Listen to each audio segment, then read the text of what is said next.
when we actually get live. Mhm. Okay, I see. Hello, world. I see Twitch. I'm ready. Y'all ready? I feel Ready. really excited. So pumped. Yeah. I had to grab my iPad today because I drew out the dungeon, and if we get to it, I can't wait to see the squiggles that are going to be going on in this map. You won't get to see it, unfortunately. So the map is for me. I intend to do the dungeon entirely theater of the mind. If we do fights, I'll put you on that little open board just to give you a sense of positioning. But love it. It's my plan. So we'll see. We'll see what happens. Interesting. I don't even know what happened over there. Right. Folks, if you're watching, hey, welcome to the 5 to 10 minutes. Let me check my watch of BSing time that we have between now and when the show starts. We're just talking about how excited we are for this week's Best Left Buried. Very excited. Mm-hmm. Okay, I got 100 notebooks and they all look the same.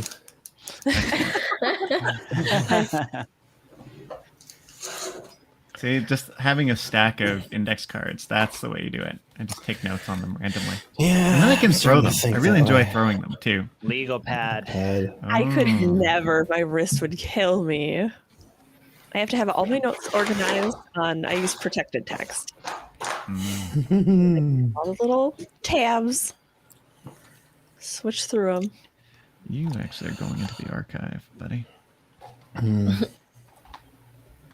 have to tell my cards what I'm doing with them, so they know. So they know what's coming and why.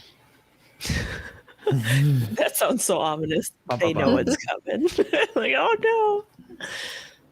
I was rewatching. Oh, hey, what's up, Bree? I was rewatching the last episode. I really liked it. It was so good. I watched it like twice. Yeah. Loved it. I could see it totally animated. It's almost perfectly animated. Josh, your meme that you made of the crows, I laughed out loud when I saw that.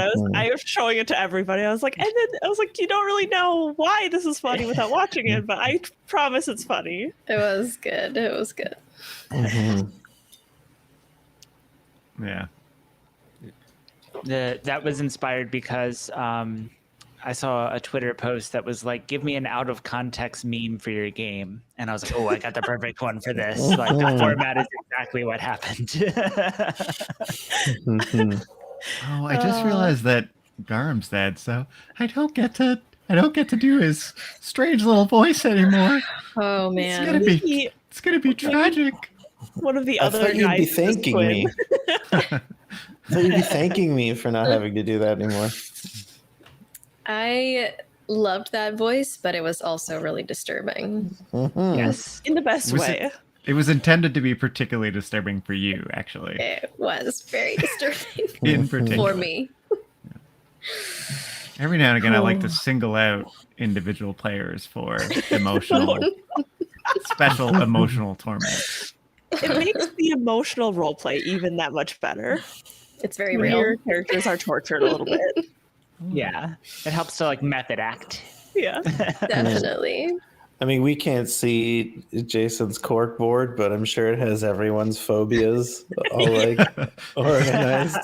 Oh, I don't know how Jason did this. I told Jason and Josh, but I don't think I told y'all. When I was walking my dog, like I think it was like a day or two after last session, I literally saw a giant crow eating another bird. Oh my And god! I was like, in real life? Yeah. I was like, how did Jason pull this off? Because This is causing me some trauma right now. It looks up at you. It's got extra eyes and gore all over it. It's a little heart hands right there. Oh god. It's coming for you next. Shit. Good thing you had the Oh, dog. gosh. It's our call sign could have happened. Yes, it could have.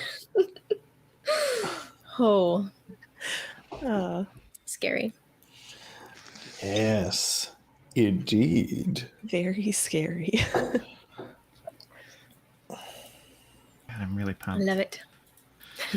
Well, I guess we can get going. It is 1 Central Time, which is the official start to our show.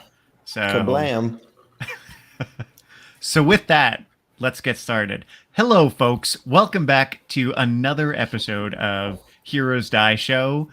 You're watching Best Left Buried, episode 9. So thanks so much for being here. My name is Jason. I am your only mildly malicious game master, and I am joined by our awesome cast and crew, who's going to start to my left with... Yes. I'm Taya. I'm going to be playing Elspeth, or I have been playing Elspeth Pike in our game, level 4 Artificer Half Elf. So today I just wanted to talk again a little bit about our Discord that we have. I'm going to drop a link here in just a second. Please come and join us. First of all, if you have any questions and you just want to interact with us outside of the chat while we're playing the game, it's a great way to do so. We also have periodically new character art drops on there, and currently it's the only place, really. Eventually you can see it on our Twitter, but right now Discord is the only place to see it. And then later today, we do have a Between the Scenes channel where we talk about just some things that happen outside of our actual streamed game, but are still really fun to keep abreast of. Later on today, I'm going to personally drop a little journal entry from Essie in regards to the execution scene, a couple of her thoughts on that. So if you want to join so you don't miss out on that, feel free to do so. Nice. And that's why it's good to assign homework to players. That's pretty amazing. Sorry, I didn't mean to interrupt. Continue on, Paula. No. So I'm Paula. Hello. I play Kit. She is a little street thief rogue. And I am going to tell you about our social media today. We are at Heroes Die Show on multiple social media platforms. You can find us on Twitter, you can find us on Instagram, and you can find us on TikTok. Twitter is run by Josh, and it's really great. You can see some amazing memes, and it's the source of truth for like our schedule, all the updates and stuff like that. So go check us out on social media at Heroes Die Show. Awesome. Thank you. All right, and I am Josh, and I'm playing Zagrin Beltoon, aka occasionally Dalen, his incognito pseudonym. And I want to tell you about, he's a half drow, half orc, therefore he's a dork. He's a warlock. And I want to tell you about our Patreon. So it's never required, but always appreciated if you want to support the show. And if you like what we do, you think it's worth more than $0, we have a Patreon for you. But we're not just asking for handouts. We do create content for it. Every month you'll get something. We have a micro RPG system on there, modules that go with it. Recently, we have part 1 and 2 of the contest, which is a 5e module made by Jason. Different content that's going to be popping up there. You'll also get a discount code for our merch store, and we'll tell you more about that in just a second. But yeah, check it out. If there's content you want to see, you can join our Discord, tell us there, and then we'll put it on the Patreon. So just get involved in our ecosystem, and we'll make whatever you're interested in. We're here to entertain. Do it. Yeah. I'm Mike. I'll be playing Soleus, the drow shadow monk. Give me a second while I... it's delicious. And it's... sorry, I need another one. Yes, he's a shadow monk. He kicks ass, and literally. And if you want to be the coolest kid on your block and sip coffee in style, head on down to Big Cartel where we have a merch site, and it's you can get tons of really nifty stuff, and there will be more.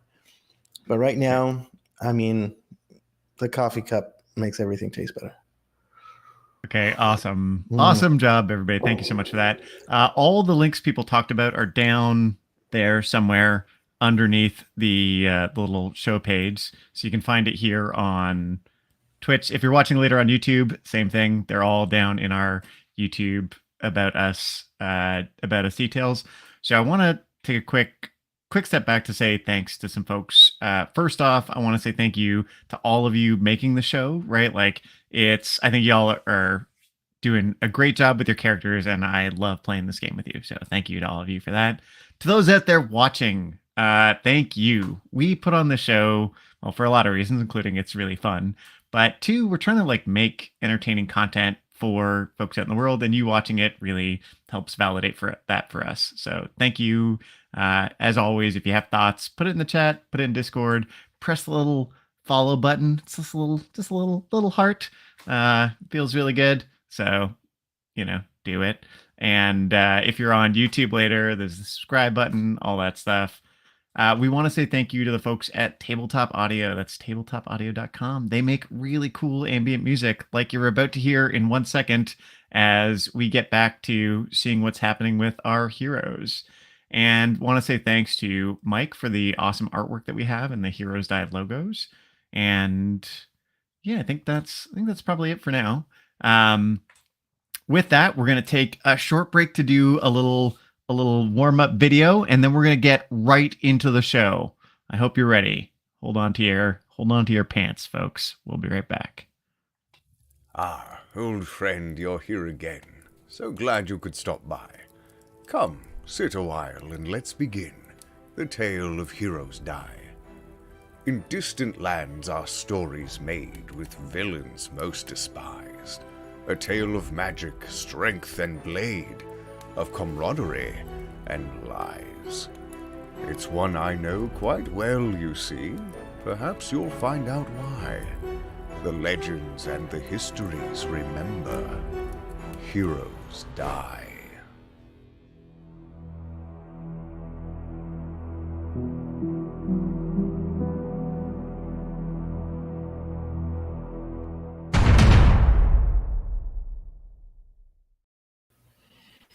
All right. Well, folks, we find ourselves back at the site of, well, the campsite. Shoot, bad order of words.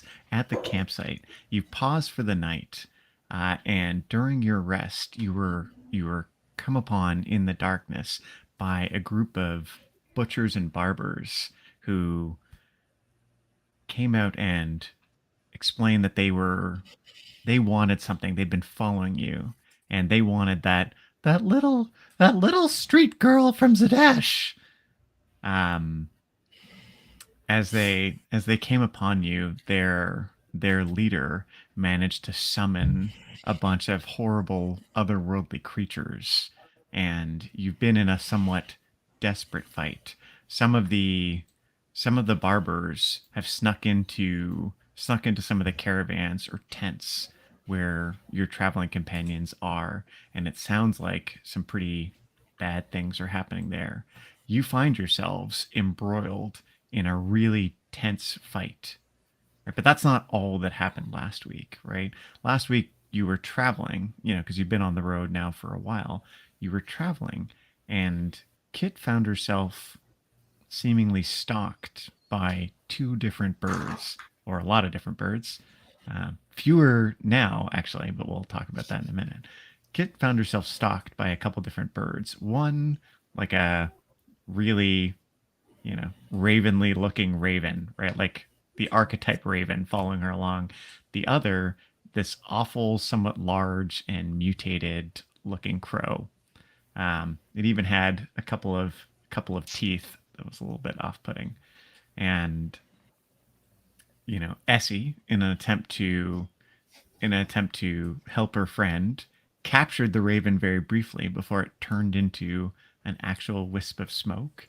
And she also managed to chase, shoot at, and hit the that weird looking crow as it tried to fly away. The crow didn't seem to die, but did manage to disappear, vanish into thin air. And so all of that culminated with this fight that we find ourselves in now. So we are in the middle of a combat. You know, Soleus has been his normal whirling dervish self. In fact, he's about to be up when we actually jump back into combat, and has been wreaking havoc among the demons and butchers and barbers here in the Order. I've been wreaking order. Oh, right. Sorry. It's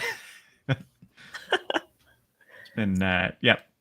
Dealing out some death. Whatever else you want to say about it. Mm-hmm. And I think with that, we can jump right back into the action. Okay, I have a question. Okay, go ahead. When I look toward Dalen right now, do I see this giant bird creature? Do I see Kit? Kit, as I recall, you might be invisible. I'm no longer invisible.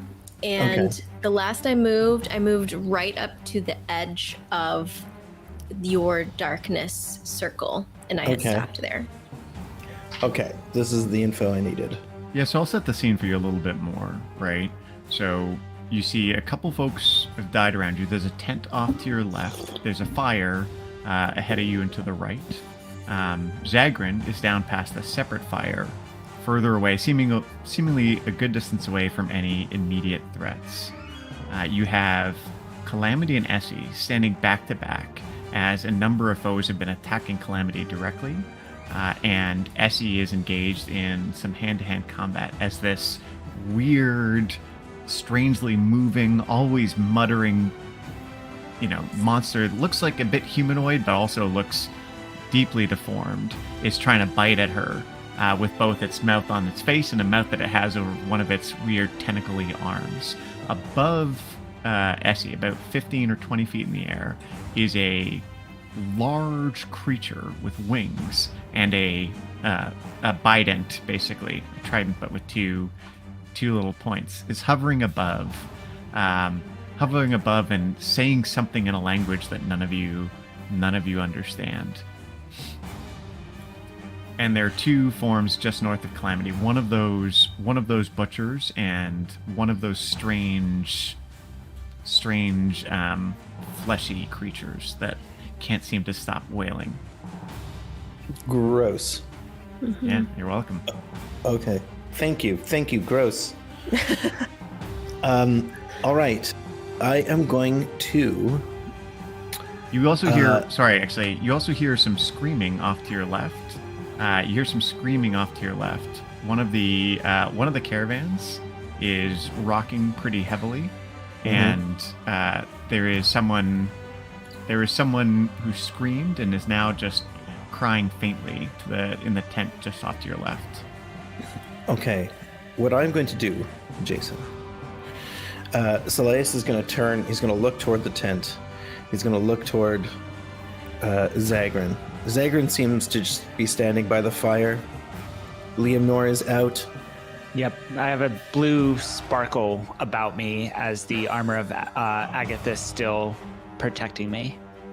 Okay. All right. So he's doing well. I am going to bolt inside this tent here. Okay. What As do you I step see into there? the tent, you see that half-orc man whose name I definitely remember, and I will tell you in just 1 second. You see that half-orc man who is Sheen, laying in a pool of blood, laying face down in a pool of blood, and you can see it spreading out from where he lay. The the bed and the bedroll that he was on is soaked in blood, and there's been some spray throughout. You also see at the far end, one of the barbers has his wife Bella, has her pulled back and has his blade to her throat. They were looking at you, or they were looking in your direction, but as the darkness came in and overlapped them, they're now clearly, you can see that they are blinded. Excellent. Yes, so the whole room just goes whoop. And this poor barber is going to hear, if you turn your back on the light, you get the dark. And I club him with my staff. And I make it hurt as hard as I possibly can. All right. If you want to protect Bella in this instance, I'd like you to make a dexterity check or saving throw to grab his arm as you beat him to keep him from harming her. Okay, I just rolled a 19. To hit. That hits. To hit. Okay. So you want a nice little dexterity roll. Well, give me some damage first. Okay. All right. My claws are still out. So 7, 8, 9, 10, 11, 12, 16. 16 damage? Yes. All right. So as you bring your staff down, like you begin caving this guy's skull, but his hand seems like ready to draw that dagger or draw that razor, quite literally razor sharp razor, across her throat. So make a dexterity check, please. Can I? I'm just going to use a inspiration That's a great because call. I don't want to mess this up. Whew, it's a good thing I did that. Yes, sir. Oh, 13, dex. Some high rolls of 12 plus. Give me a moment. 19 again. Okay. Rolled a 12 plus 7. You well, the DC was 12, so we're good anyway. So as you cave his skull in, you also at the same time with your other hand whip out and pull his arm away and keep it from cutting Bella's throat. She drops down in the darkness and begins crawling over to the fallen form of her husband. Anything else you'd like to do, Slays? Yes, I got more movement. I can go about 20 feet here. Yes, I will run out the back. Tuk, tuk, tuk, tuk, tuk, tuk, tuk, up to here. Okay, great. And can I see this fellow inside there? You can see the door open, but you can't quite make anybody out yet. You're gonna step into the caravan to see him. All right. I'll shout in, "The darkness comes for you." Nice. And that ends my turn. Nice. Zagrin. Essie, you're up next. Sorry. Holding Liam Nor, I'm going to flail it, and a green beam shoots out of the spiked tip towards the monstrosity that is hexed as I cast Eldritch Blast. Does a 23 hit? Yes, it does. I thought so. Sometimes it feels like bragging, guys. And I'll do additional. The opposite is true when you say, like, does a 32 hit? We're like, obviously a 32 hit. No. So that's 9 force damage and 1 necrotic damage from the hex for 10 total.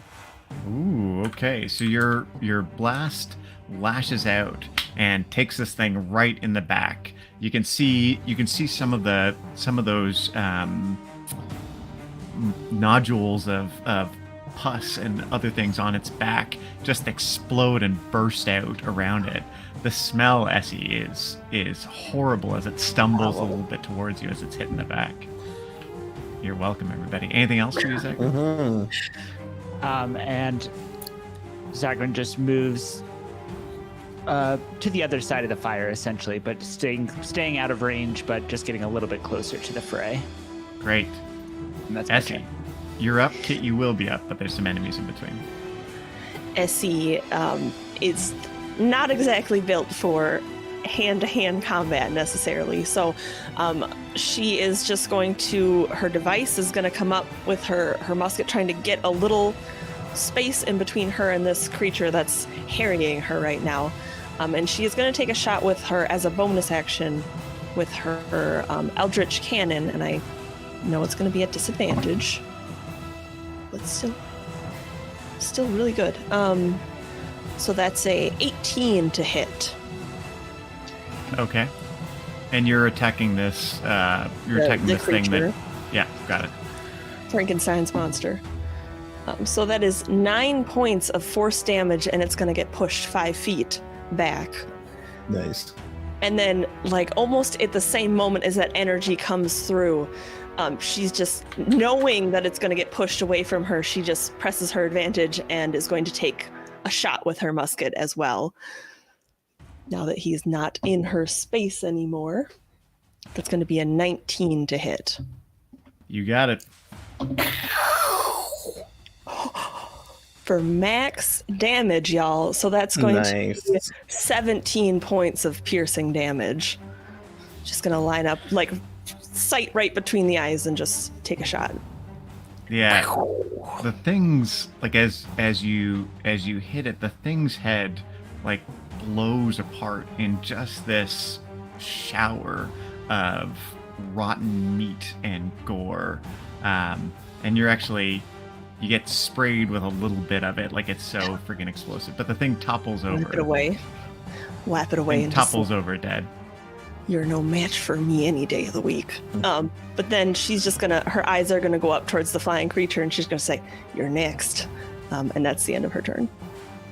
Okay. Well, this guy no longer gets a turn Camp. because he's that Kit. Kit, as you're getting ready, you've got your crossbow, getting ready to do whatever you're gonna do. You feel something grab at your neck, and you are attacked. And as you look, you see that you remember that terrible deformed crow. You see it literally appear out of nowhere. Its beak biting at your neck and biting at the little clasp that's holding the key. Oh. So give me just one sec. Okay, that is a 20 to hit. Not cool. Yeah. As its teeth scrape your neck, it one Little crow teeth. yeah. I don't like crow little teeth. crow teeth and beak scrape your neck. You can feel it pulling at the little thong on your neck, and it tries to pull away with it. But in addition to that, you can feel a corruption spread from the bite as blood starts running down your neck. I need you to make a Constitution saving throw, please. Ooh. What is my con? I should have killed that damn bird. Okay. How did one slip through my fingers? Oh, that's not good. That is not good. That's a 7. Oh no. Okay, great. Oh, no.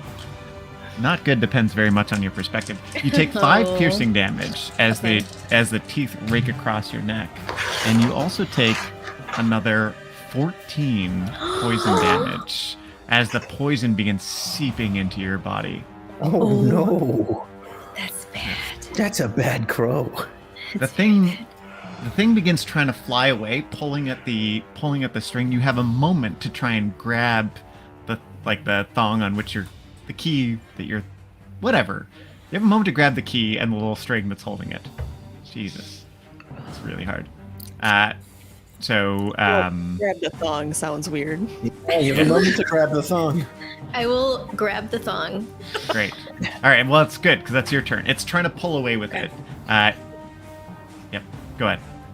Okay, so yeah, as this is happening, I'm going to try to tear that away from the bird. do I need to make a roll for that? Contested Athletics or anything, acrobatics should be good, and you're gonna have to beat a 12.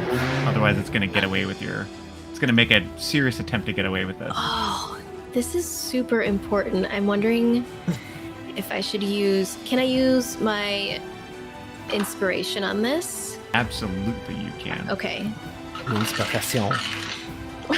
Oh, I'm so glad that I did, because that would have been an 11 total, but it's actually, with the inspiration, it's a 22. A 22. So you grab it back. And the thing pulls away.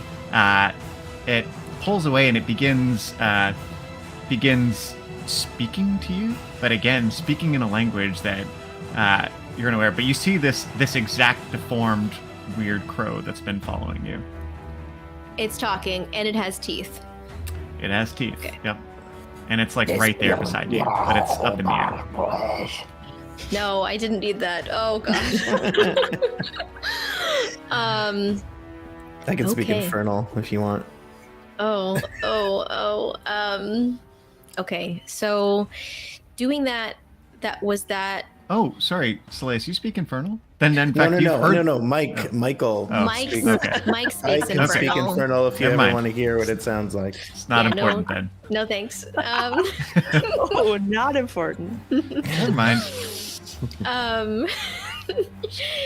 So just to clarify, did doing that use up like my action, or We'll say it used up your reaction. okay? Okay, so I can still take a shot Yeah. at. Now remember, with this thing right there, effectively Yeah. in melee combat with you, you'll take your shots with disadvantage if you're using your crossbow. Yeah, I think what I'm gonna do actually is. I'm so torn, because I was gonna take a shot at that big other flying thing that was attacking Essie, but now this thing is Takes precedence, I think. trying to get me. So I think what I'm gonna do is take it with disadvantage and just line up my shot. It's very close to me. I don't think that's gonna hit. That is a 12. Which one were you shooting? I'm sorry. The Sorry, crow the or one that's the crow that's right next to me. The crow. Yeah, sorry, you miss. Yeah, you go just wide. Like the thing is just like able to duck out of the flying. way. Yeah. Okay. So, it is engaged in combat with me? It is, yes. Can I use a bonus action to disengage Absolutely. You may. from it? And then. Okay, what am I gonna do? I am going to. I'm just gonna run. Who is this right here? This little thing? Is That's that that's Yantha. Yantha? I am going to run to the other side of the fire. Okay. 10, 15, 20, 25. And I'm just going to run over there and then take my crossbow and line up, just getting ready to shoot at either the crow that was attacking me or the big bird thing in the sky. Big bird. Okay. Okay.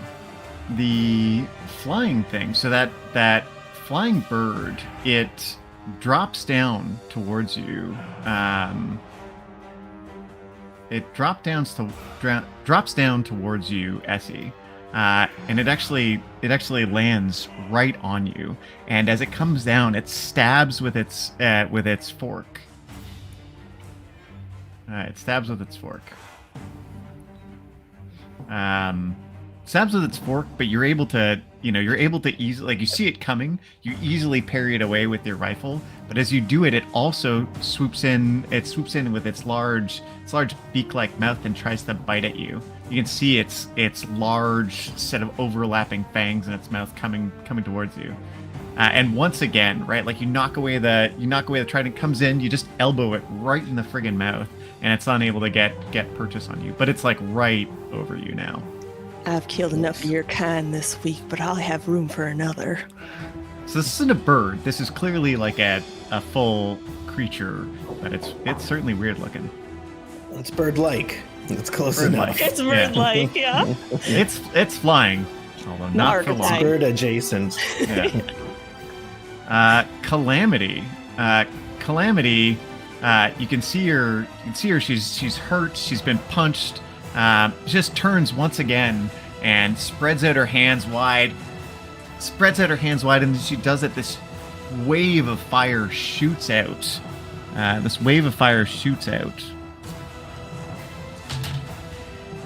Let's go, Calam. Okay. This wave of fire shoots out, and the two figures in front of her, the barber and the that wailing mound of flesh, both get blasted. You can feel the heat radiate off as they get burned to a crisp. Nice. Let's go, Calamity. You're back on our good graces. She pants and turns and takes a step back and looks up at the flyer. Okay. Let's go. So, the person enveloped in darkness. Slayas. So you can hear some more noise from inside the caravan as somebody's clearly stumbling around. But they stumble out and stumble right into you as they're going down the stairs. And not knowing who or what you are, they have this cleaver, and they just slash out at where they think you are.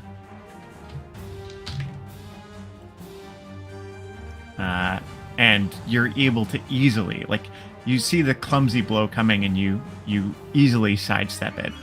Yeah. And now so this they're guy's just now they're swinging right in the front of you. dark, right? Swinging in the dark. Yep.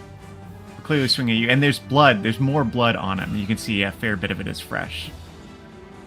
Good.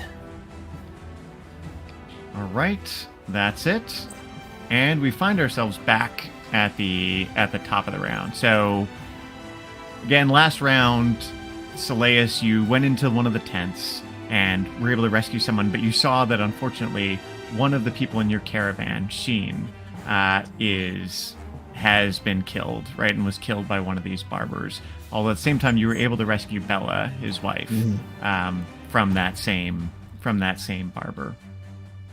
Was the orc man dead or in the process of dying?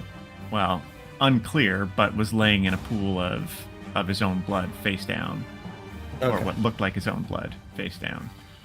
You could see Bella crawl over to him, and you can hear something, although it's there's a lot of noise going on. There's also a lot of noise coming from the caravan right ahead of you as this butcher stepped out and swung at you. For the other folks, Essie, you were able to dispatch that absolutely revolting creature that has been that came out of the ground when that horrible little dwarf coughed up that ball of phlegm. You were able to push him back with your force ballista and then shoot the thing right through the head. At the same time, however, that creature that was flying over you jumped down and has attacked you really aggressively, although you've been able to easily fend it off so far. Kit, that crow, that nightmare crow that's been following you, finally made its move. And materialized, and is actually still right over, not far from that big flying creature. And then Calamity burned a couple of the attackers down. So the second wave of fire coming out of her hands finally was able to put a couple of these fuckers down.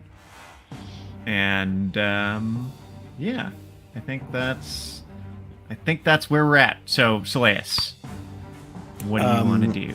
I'm going to put this flailing nincompoop down. Nincompoop. He's a nincompoop. Like a mad dog, Slayas is putting him down. Oh my god. I rolled a 19 plus 7. Okay, that's a hit. We can just go ahead. Alright. D8. He's wearing like an plus 7, apron. He doesn't have a ton of armor. 14. Okay, 14 plus a D6. Okay. 17. Yeah. So why don't you explain the manner of this butcher's death? As he's stumbling around, he's like, waits 2 minutes, and then just out of nowhere, like a pool cue, I just put the staff through him. And Yeah. I'm also going to drop the shade. Drop my Drop the darkness. darkness. Yeah. So people could see him fall. Yeah. Yeah, absolutely. And I'm looking out over this thing. I see this crow. I see. I'm just gauging the situation now. I am going to move. Boop, boop, boop, boop. Let me see. I got 40-foot movement. Okay, I'll just move to about. Yeah. All right. So you move back towards the fire, back towards the combat, with Yeah. the last of the, as far as you can tell, the last of the butchers or barbers now down in the ground. All right, Zagrin, you're up. As Essie dispatched that monster, Zagrin extends his left hand. He has Liamnor in his right hand. He extends his left hand and moves towards the bird, and the purple smoke that was covering the monstrosity moves to the bird as his hand moves. So I'm moving hex from the downed thing to the bird. As a Crow bonus or the larger figure with the bite? the large one. Sorry, yeah, Okay, the got it. large No problem. bird. Yeah. Yep. So it now has hex disadvantage. I think I said to strength. And then I'm, as this hand's out, swinging my right hand with Liamnor towards it as I'm going to launch another Eldritch Blast at the large bird. That's a hit. 25 and 12 force damage, 1 necrotic. My hex, 1 necrotic both times, but 13 total damage. All right. Do you want to describe how you down this thing? So it's it's back to you, flying over, aggressively attacking Essie.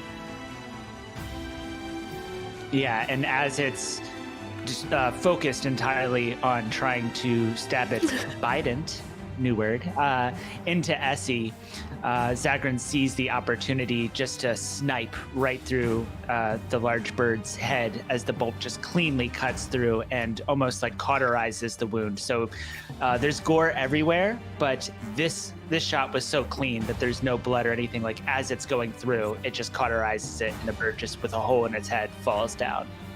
Yeah.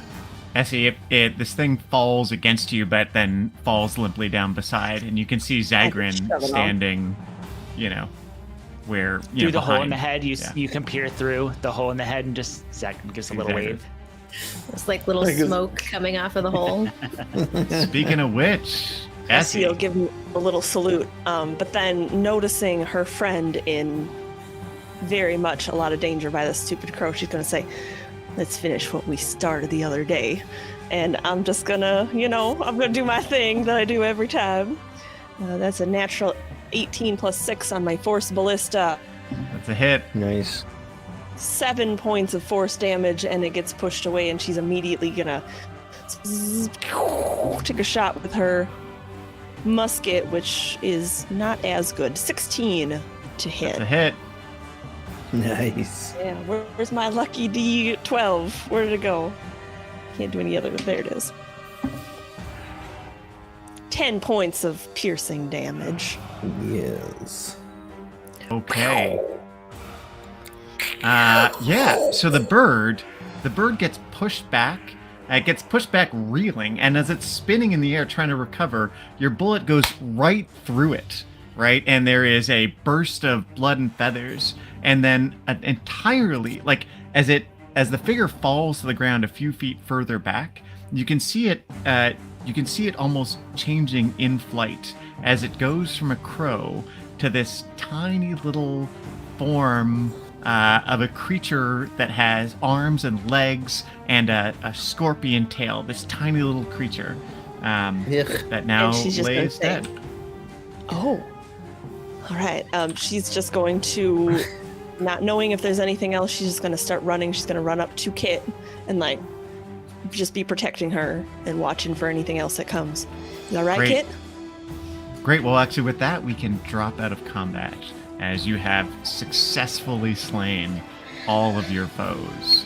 So Nice. let's go and change our music a little bit.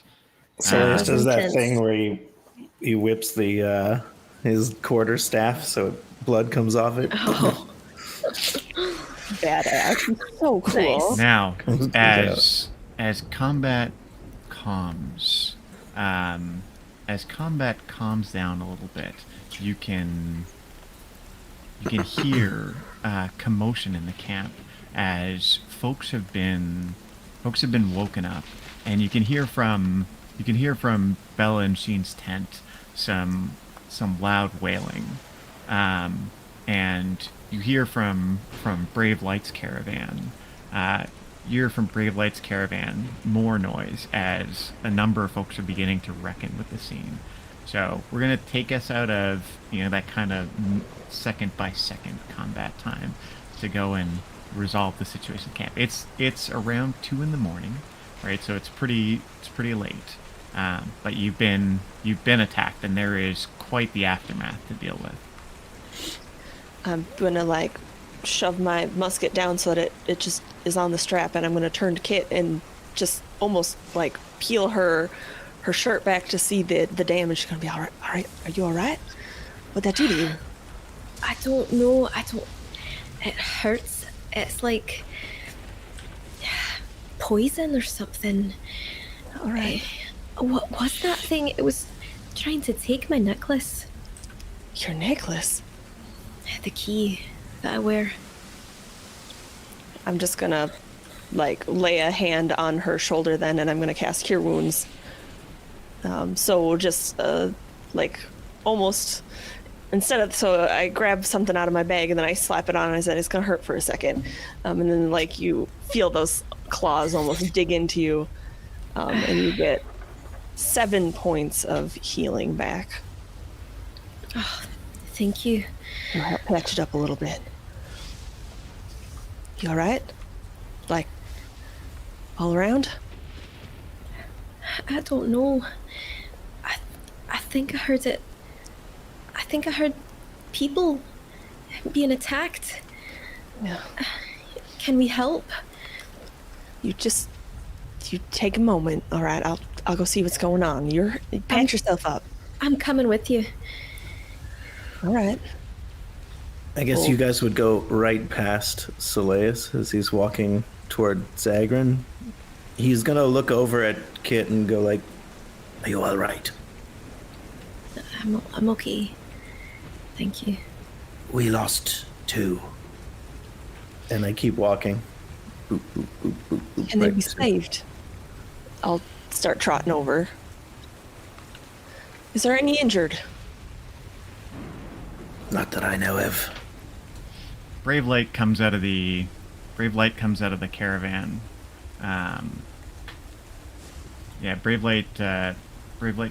caravan, and he looks around. He goes, "What has happened here?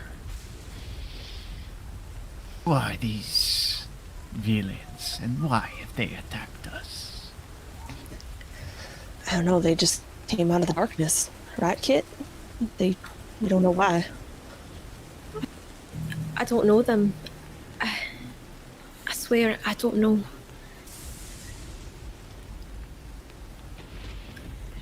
Zagrin looks around towards the people that are gathered and just says, "Where's the dwarf? He was the one doing the speaking. Perhaps we can find some sort of identification or at least clues towards his allegiance on his corpse." I have felled him by the fire. And Zagrin will move towards where Soleus motioned and try to look for the dwarf and try to search his body. In the meantime, I'm standing over this weird scorpion thing. The thing that was the bird. I don't know what it is. I've never seen anything like it. It's disgusting to me. The Borbian. I think Kit is trying to find out who was injured and if there's anyone that can be helped at the moment. Yeah. I'll be going with her, sticking that glue to Kit. Okay.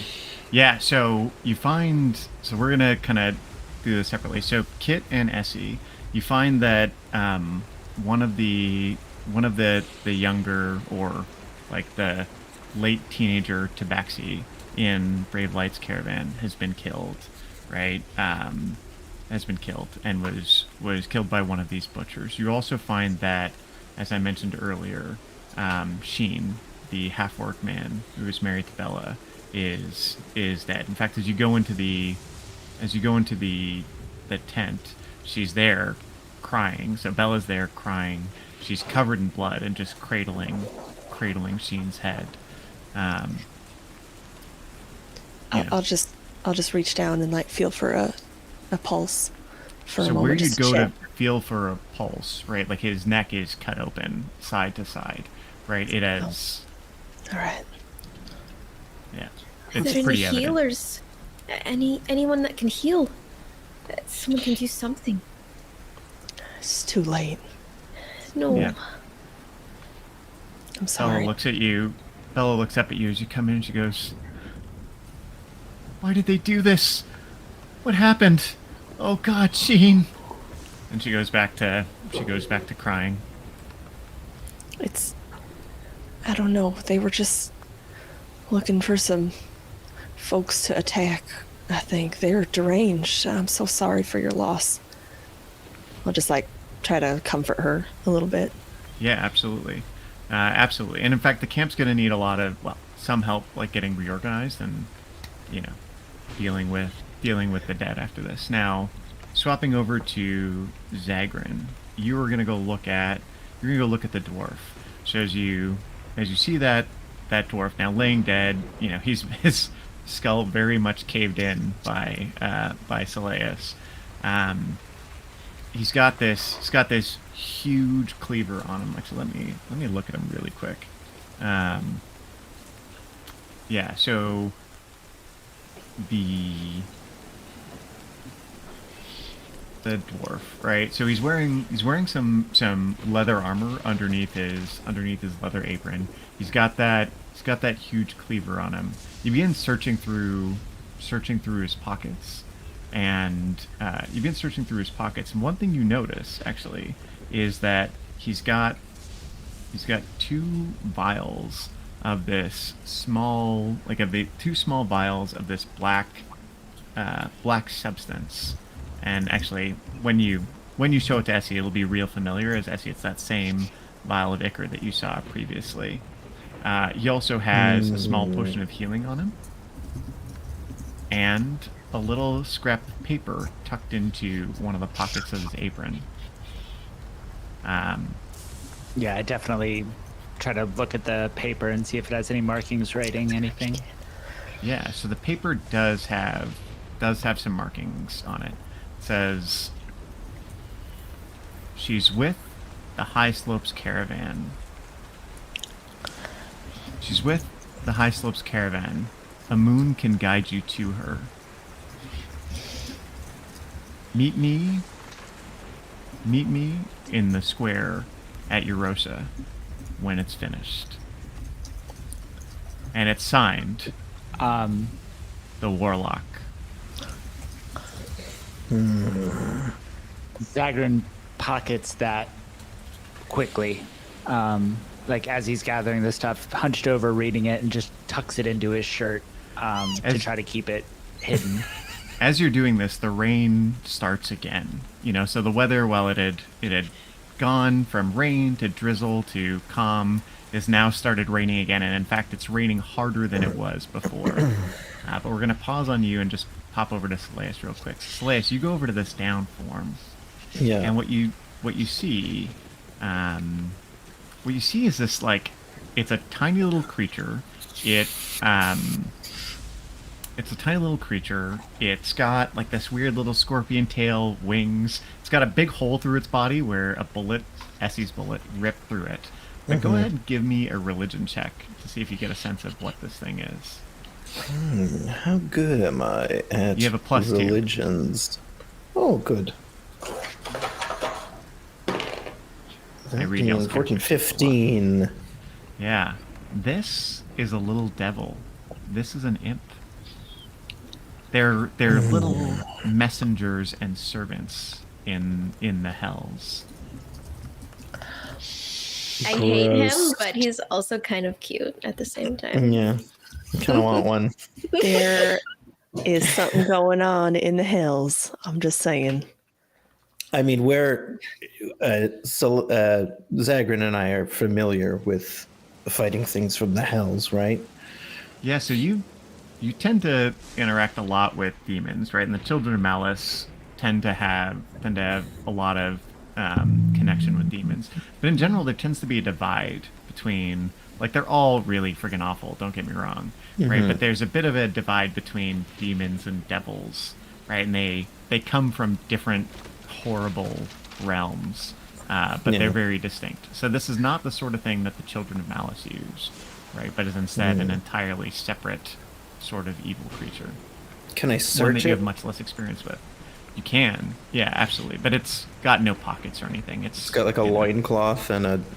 I don't even think smile? it's got that. Yeah, it's like Okay. a Ken doll, so it's like No underwear skin grafted pockets. to it. Oh, skin pockets. Nice.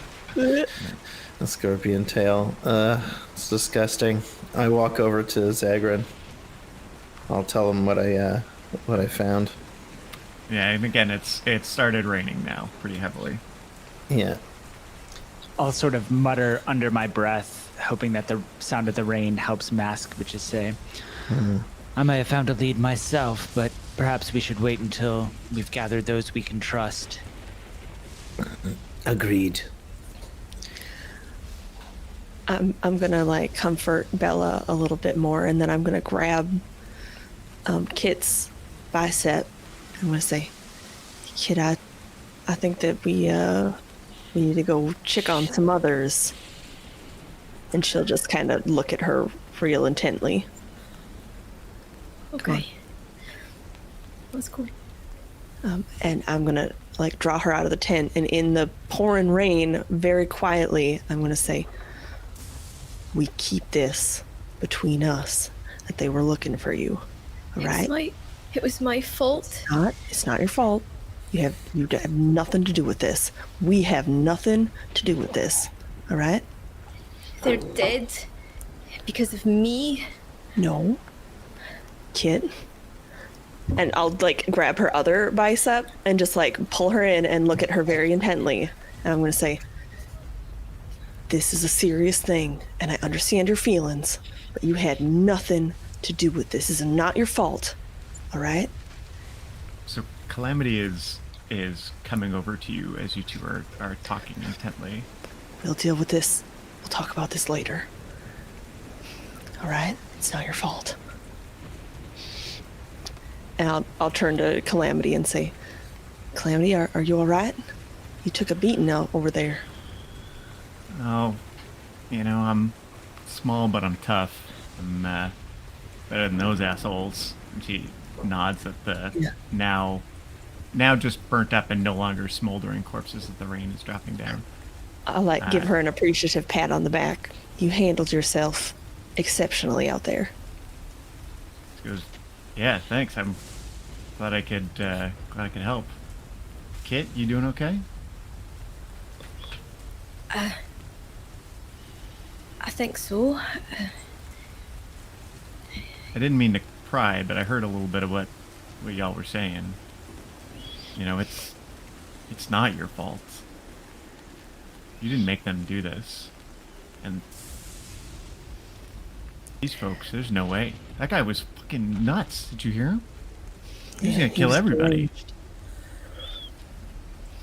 All right, Calamity, I'll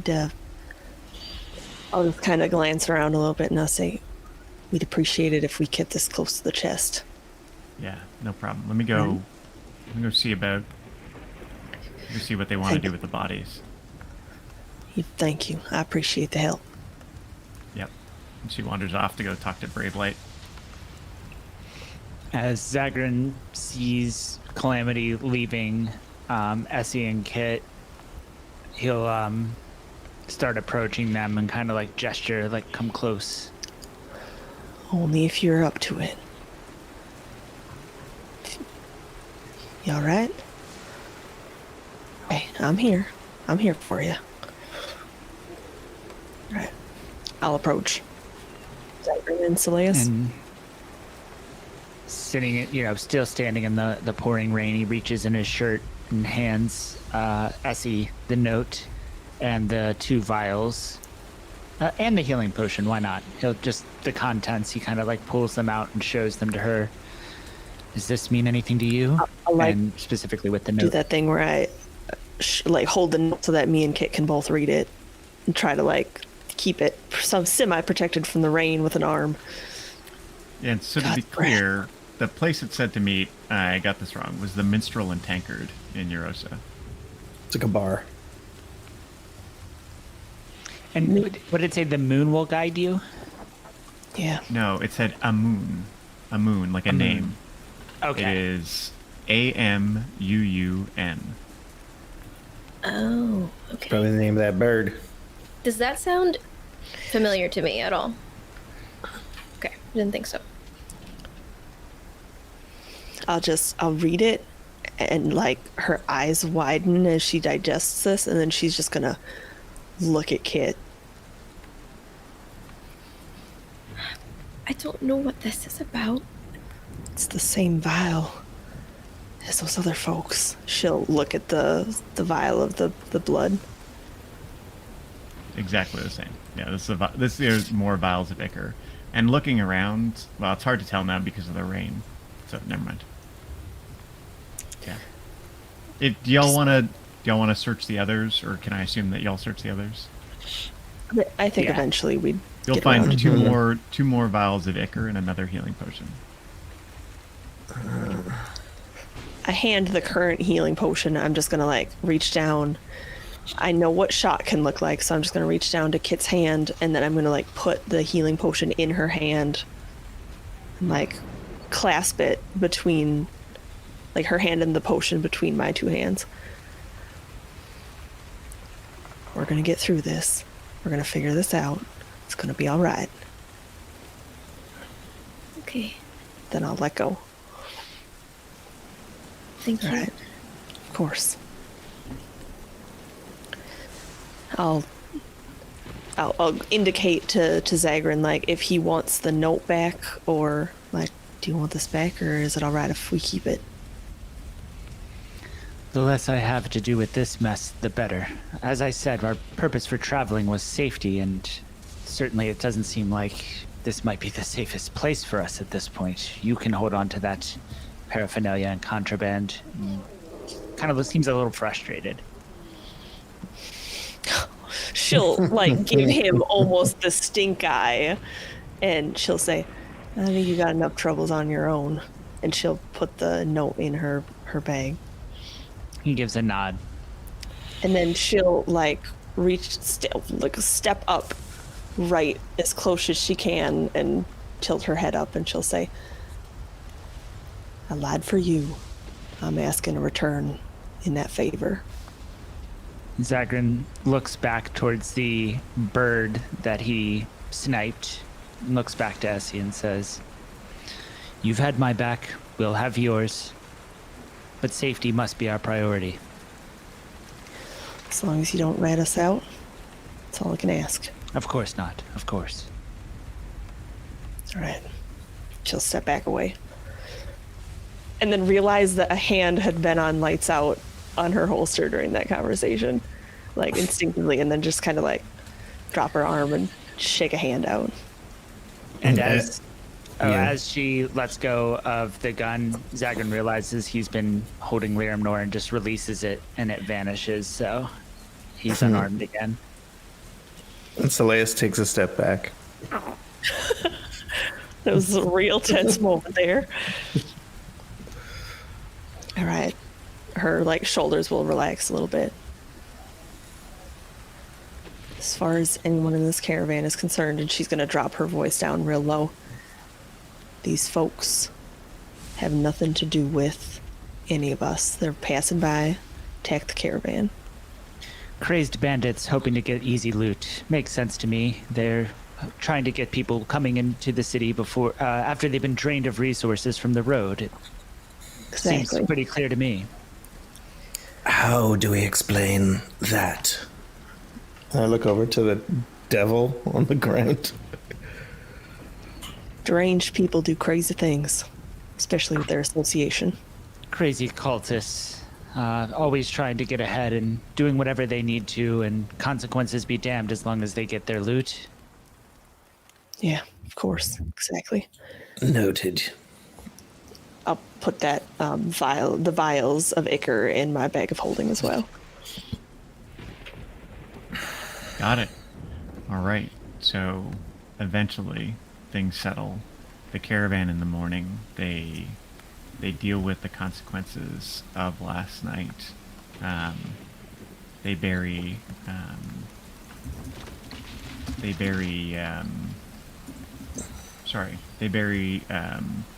Sheen. Sheen and Cadence of Water, and Brave Light gives some words for Cadence. I play a somber thing on the flute. Some Peter, like funeral dirge on the flute. yeah, Peter, that older human man that was with Bella and Sheen, he gives some words for Sheen. Turns out he was Sheen's dad, Bella's father-in-law. You can tell there's a lot of pain in that family. In general, the caravan, like the folks in the caravan, are, they went from a pretty good mood. Things have been picking up to, very, very somber. The rain eventually does wind down, and you find yourselves back on the road. That night, Zagrin, as you're finally able to get back to sleep, you do have another strange dream. You find yourself in darkness, in as deep a darkness as you can remember. And out in the distance, you see a pulsing of a faint, very weak light. A very weak light. You feel like you can move, and you can move towards it, or you May can I move away always from head it. towards the light. As you move towards the light, you feel like you can feel this cold as you get closer. A cold that's not just physical, but almost like a spiritual coldness, leaking into you as you move closer to it. And you can feel as you get closer, it gets brighter and begins to pulse a little, but it's still very, very faint. And you wake, still moving towards the light. With one, you wake and you find yourself shivering as you awaken, and you are cold down to the bone. You also can feel a deep emptiness with you as you awaken. I sit up and just kind of look around and shiver a little bit, and I'm gonna summon Liramnor and just hold it close, just almost like a security blanket at this point. Not that it's a threat, but just uncomfortability. I want to have Liramnor close. Liramnor is cold to the touch too. Right? I grip it usually is extra a little hard. Warm. Yeah, I try to grip it extra hard, trying to warm it up in my hand, and just kind of look down and shake my head, and I'll release it again, and put my mask and clothes on, and just trying to put on layers for warmth, and seeing that it's not a physical cold. It's more cold than it was when I was in the pouring rain yesterday without my armor on. And look around and just try to see if there's anything watching me or if there's anything unusual in my tent, in my immediate surroundings. There's nothing that you notice. I try to shake the feeling best I can and head out towards the rest of the caravan. Great. Okay. With that, we have some flexibility. So that night, y'all are able to dispose of the bodies of the other folk in general, leaving them buried or left out as you choose. The caravan begins to move on after that morning, where people say the words that they have for their particular folk, and you find yourselves off again. You find yourselves off again. Zagran's gonna try to find a moment to speak with Kit. Essie can be around, Elias can be around, but preferably no one else. But like a moment where only the people, us, are around, but specifically when Kit isn't surrounded by third parties. Okay. And I think Essie's sticking close to Kit. mm-hmm. Just for context, when we say us, is Calamity in that us or no? No. No. The people who are aware of my identity, I'll phrase it that way. And as goes to Kit and says, so I'm imagining you're from Zadash, am I correct? That's correct. And is it safe to say you do not recognize the individuals who attacked us last night? I don't. What kind of enemies do you have? Can we be expecting another attack? Is this our fate until we make it to Yrrosa? I don't have enemies like this. I mean... You do, Kit.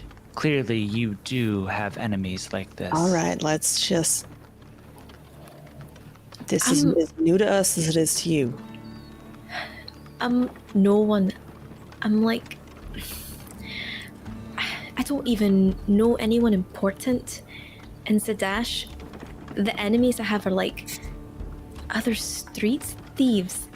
It's no one this powerful, no one with magic. Now we've been honest with you, and he'll look to Essie as he says that as well, and Kit. We've been honest with you about our identities. If there's anything you're not telling us, well, us being blindsided will not keep any of us safe. So perhaps it's time that you be honest with us as we were with you. What we have are threads and theories. We have nothing concrete. She's telling the truth. I'm gonna look at Essie and I'll look back. I'll tell you what I know, but it's not much. I really don't know anything. It's just when I was in Zadash, I felt something chasing me out of the blue. I ran. I tried to get away. I went to Essie. She was already leaving the city, so... I'd already had this all planned out, this whole trip. And I'll reach into my bag for the wanted poster of Kit, but it's folded up right now.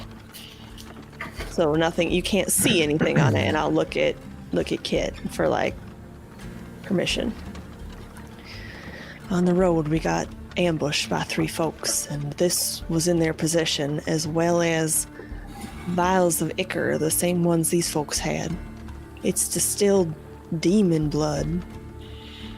And I'll hand him the wanted poster. Yeah, unfold it and look at it, and then look at Kit, kind of comparing the two, and nods and hands it back. It's a dead ringer. Like, this is a good artist who knows exactly what Kit looks like, almost like they were drawing from a model. The individuals who attacked you holding this, and as he hands it back, were they wearing aprons, holding similar blades? No. No. Interesting. So They seemed normal, like normal folks, but they were aggressive. And then they started a fight. And we finished it. Of course. Now, I don't think it's going to be as a surprise to anyone as I say, I don't believe this is mere banditry. It's something more organized, something bigger. The resources that they were expending, the types of magic they were using, it's not your standard fanfare for trying to get a coin purse. We're well aware that there's more going on here than meets the eye. But there's no common why. There's nothing we know. Well, when I was in Zadash, the people or things that were chasing me, I noticed one of them was a hooded figure and it didn't seem human. And there was another, a tiefling, and there was mention of the hound. But that's all I know. I see. Now, I did notice during the fray, the bird creature was reaching for something around your neck. And you were very adamant about making sure it didn't get that. I have to imagine it's not mere jewelry. A coin purse isn't worth, or a piece of jewelry worth a coin purse is not worth losing your life. But you were adamant. What do you have? She'll take the key, hold it up. It's something I've had my whole life. I'm an orphan, but this has been with me forever. And it helps me to stay hidden. Does it open something? Maybe. I don't know. It's just always been with me. I see. Powerful trinkets can lure unwanted eyes. I suppose I've never shown it to anyone though. But I do always wear it. You do notice, now that y'all are talking, as you're talking, you notice more than once people of the caravan looking at you, now with a lot more suspicion than you saw before, and a lot less warmth. We saved their lives. As you'll note it, and just kind of, she's not giving him a hard stare, but she's not looking away in guilt. If they look at her, she'll look directly back. She'll kind of give him a little wave if she notices. Zagrin will speak up, and specifically looking towards Brave Light's direction, whether he's looking back at them or not, and just say, yes, perhaps it's best to hire guards rather than take money from them and expect them to work as well. All right, Dalen. We don't want to antagonize these folks. They just lost people. I apologize for the temper. It's human reactions to have. Perhaps our presence is wearing thin. Fortunately, we don't have too much longer till Yrrosa. I believe that if we want to continue traveling in safety, it's best that we have as much information as possible. So I do thank you for your honesty, Kit. I'm thinking that perhaps we try to put eyes on whoever was supposed to be meeting, according to the note, at the location. Perhaps we should go there and scope out and see who's looking expectantly for information. I thought you didn't want to get involved. I want information and I want safety. If we don't know who's attacking or what they're after other than Kit in general, I believe that it's in all of our best interest to do some recognizance on this issue. The help is appreciated. My animosity does not stem from anything other than self-preservation for my companion and I. If I seem hostile, it's not directed towards you, but our circumstance, and I apologize for... And he just pauses. It's been a day. I don't blame you. I wouldn't blame you if you felt animosity toward me right now. I feel responsible for what happened. And I'm sorry. Which you should not do. You didn't know these folks were coming after you. I knew I was being chased, though. If you stumble over an anthill, do you have to apologize to the ants? You didn't know. Kit, you're not responsible for being targeted, but you are responsible for what decisions you make now that you have the knowledge you're being targeted. Keep that in mind. Essie will she'll kind of give Zagreed another look and just step a little closer, like protectively around Kit. He puts his hands up and backs up a few steps. I'd be This is careful what- you're pointing fingers. No, I understand. And as I said, we are here to lend our hand to assist you in this matter. You've covered for us, and that certainly has not been forgotten. I keep track of my obligations. Essie, maybe he's right. Maybe I should go. You're Might not be safer. leaving. You're not leaving. Whatever you do, I'm coming with you, first of all. I'm not abandoning you to these freaks. We'll It might figure be it out. safer for the rest of the caravan. We are supposed to be protecting them, and maybe the best way to do that is to leave. We don't have much further to go till Yrrosa. I believe that we should at least make it that far as a group. There is safety in numbers, and targeted or not, we can't be sure that they will not come to the caravan searching for answers if you were to suddenly go missing.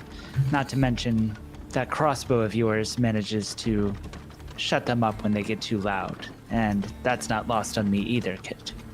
I agree. They know that you were in the Haslop's caravan. They won't know that you left. They're going to attack this caravan whether we're here or not. And at least if we're here, we'll be able to protect them to the best of our abilities. Okay.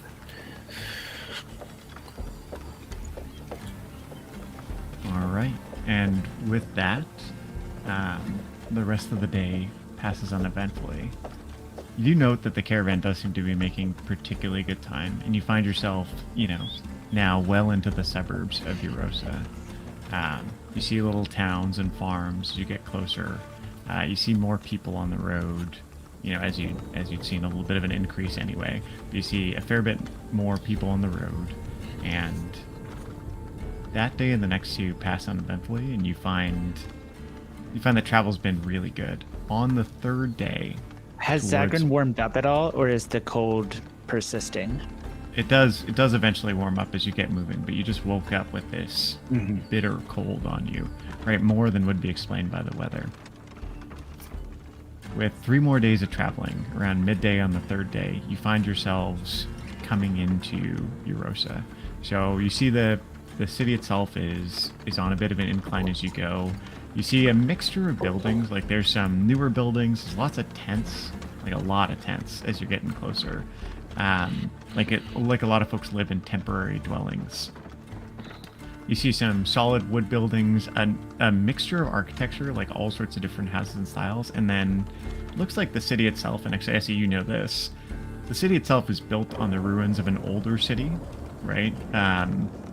So there are, whatever. There's some leftover architecture from who knows what, right? It's a little bit unclear, but some pre-existing society that was built on here. The town of Yrrosa suffered a very terrible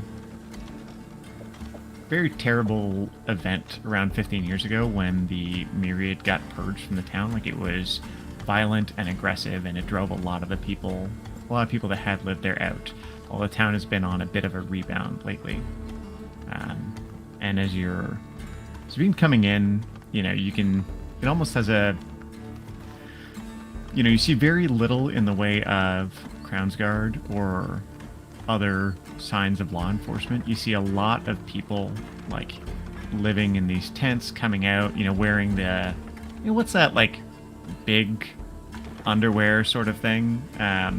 Like that old style, like a onesie. tunic? Yeah, maybe.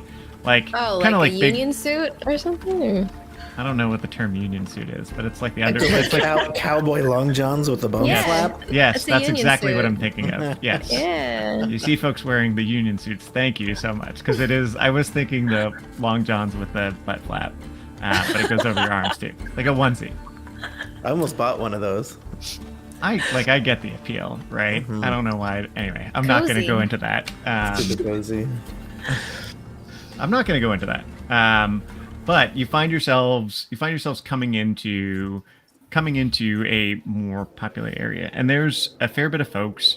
There looks like there's some neighborhoods that go further back, but the main strip is this big wide open strip of dirt road. It looks like folks have tried to build more permanent roads, but I think it looks like the amount of travel that's gone through here continues to just churn it into a big friggin' muddy mess, especially with it being late spring. As you're getting closer, Brave Light comes up to you folks, and he goes, "Yes, friends and guardians, we will stop and do business here in Yrrosa. You understand?"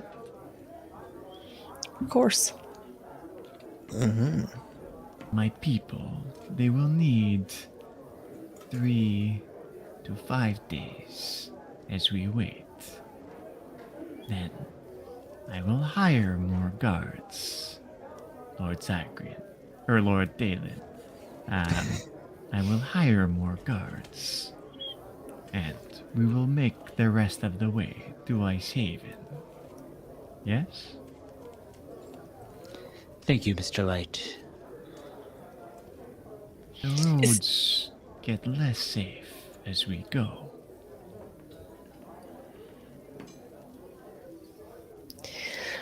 Well, is he trying to indicate like he doesn't want us to continue with the caravan, or is he just kind of telling us what's going on? He doesn't say anything. He doesn't say anything about that, right? Like his message was very much letting you know how long they needed to stay there, and letting you know that he'd be hiring additional guards for the rest of the way. All right. I appreciate the update. And how are your folks holding up? They will recover, I hope. Although I am not sure what will happen with Bella. She Sorry has not been right since. It's understandable. I'm sorry. We couldn't save him in time. Too spread out. Yes, as am I.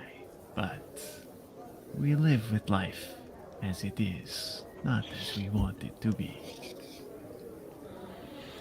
You're a wise man, Brave Light. And she will not be the first lost soul here in Yrrosa if she chooses to stay.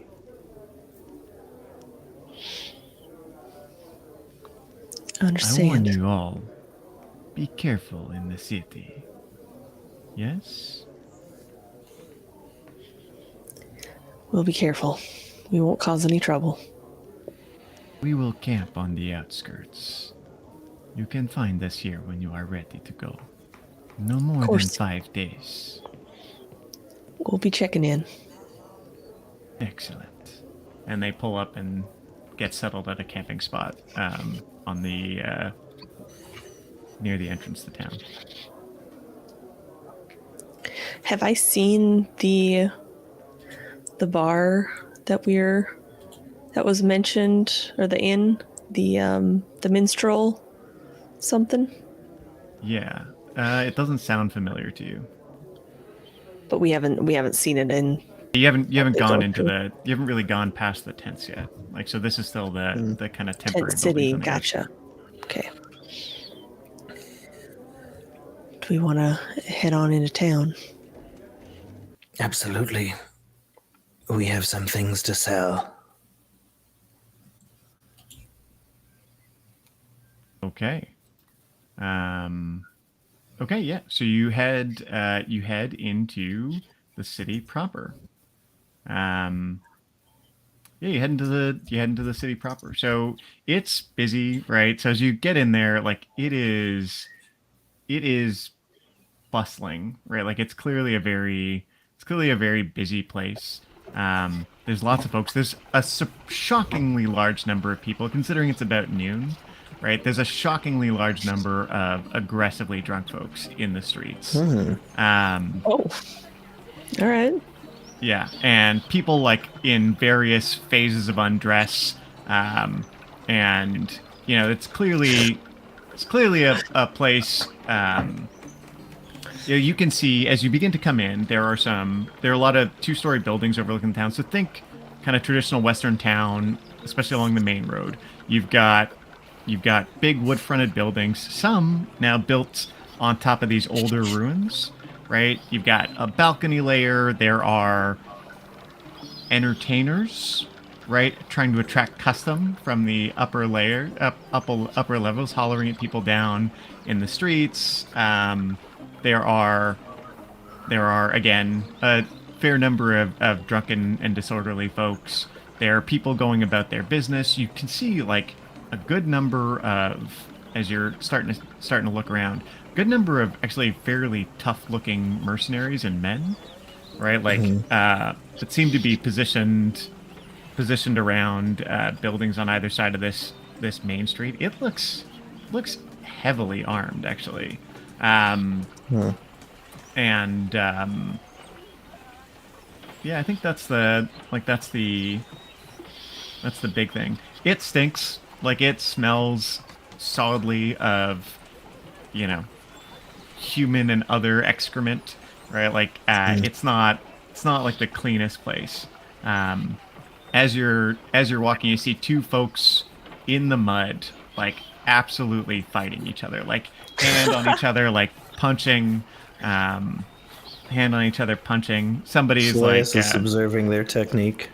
yeah, it's not good. This is deeply sloppy. You see a guard sitting on the side, like leaning on a pole, smoking a cigarette of some kind, just looking and like chuckling as he watches them like beat each other's face in. And if anyone gets too close to Zagrin, Slayus is gonna like push them out of the way. Yeah.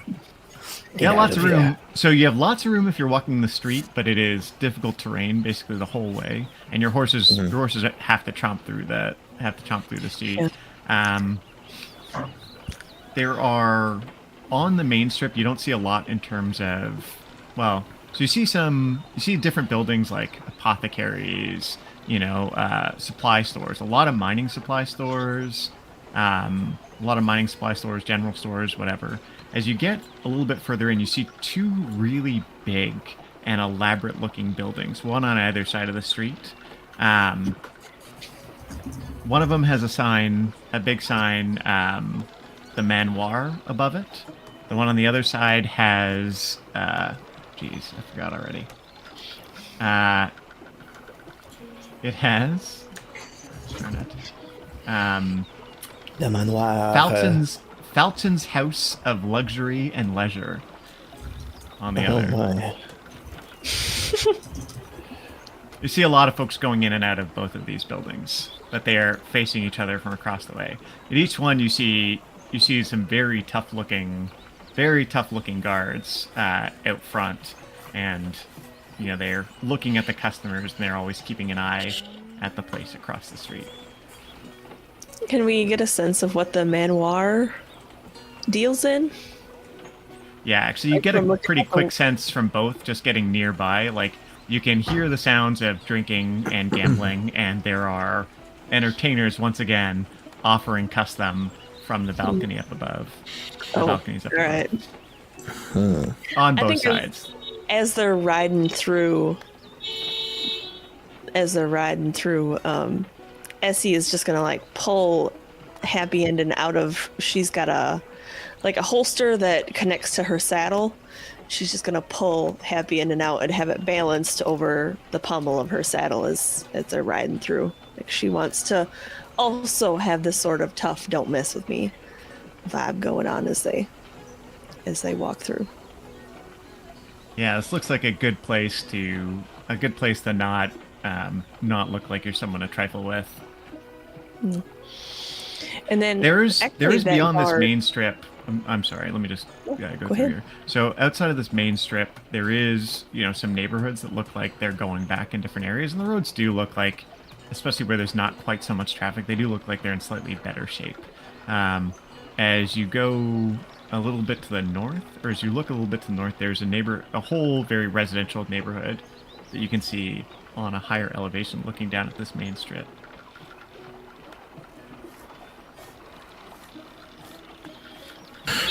Should we attempt to... A car alarm goes off also. I know, sorry about that. So I'll talk in a bit. This is a great ambiance for our western town. I'll rein Freya over towards a guard or somebody standing that doesn't look like they're going to be soliciting me to go inside for something crazy. And I'm just going to lift a hand in greeting. Howdy. Now stay out today. Nods, spits, goes. Which side of the street do you go? The side for the manoir or the side for the House of Leisure? I'll do the manoir. Yeah. So guy spits. So over you goes. Something I can help you with? I'm looking for the minstrel. The minstrel's inn. The what? Taya doesn't remember the full name. Oh, sorry. Yeah. It was the Minstrel and Merchant. Minstrel and Tankard Inn. Or Tankard, Minstrel okay. and Tankard Inn. The Minstrel and Tankard Inn. You mind pointing me in that direction? I got an acquaintance I gotta meet there. He looks at you guys. Never heard of it.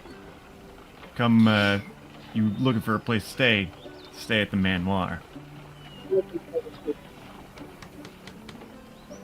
That's gonna be there. I said I'm looking for an acquaintance that's gonna be there. All right.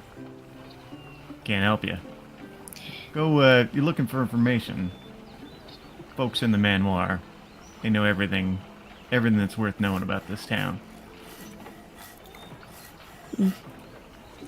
Thanks for your time. Mm-hmm. So just as we've been walking through the city, Kit has been like trying to make herself small again and wearing her hood up and just like thinking, if there's any way that she can not be recognized. She's just kind of subconsciously had her hand on her key, and if anyone were to catch a glimpse of her at this moment, she would look slightly different. Her skin has changed, just like to be a little bit slightly darker, and her features look just not like super different, but like her eyes are a little bit lighter color. Her nose is a little bit bigger. Her face is a little bit rounder. But yeah, it's subtle, but it's like, you know, she's got her hood up, but if anyone were to like actually look at her, if one of her friends were to look at her, she looks different. Oh my. All right. I take it in stride.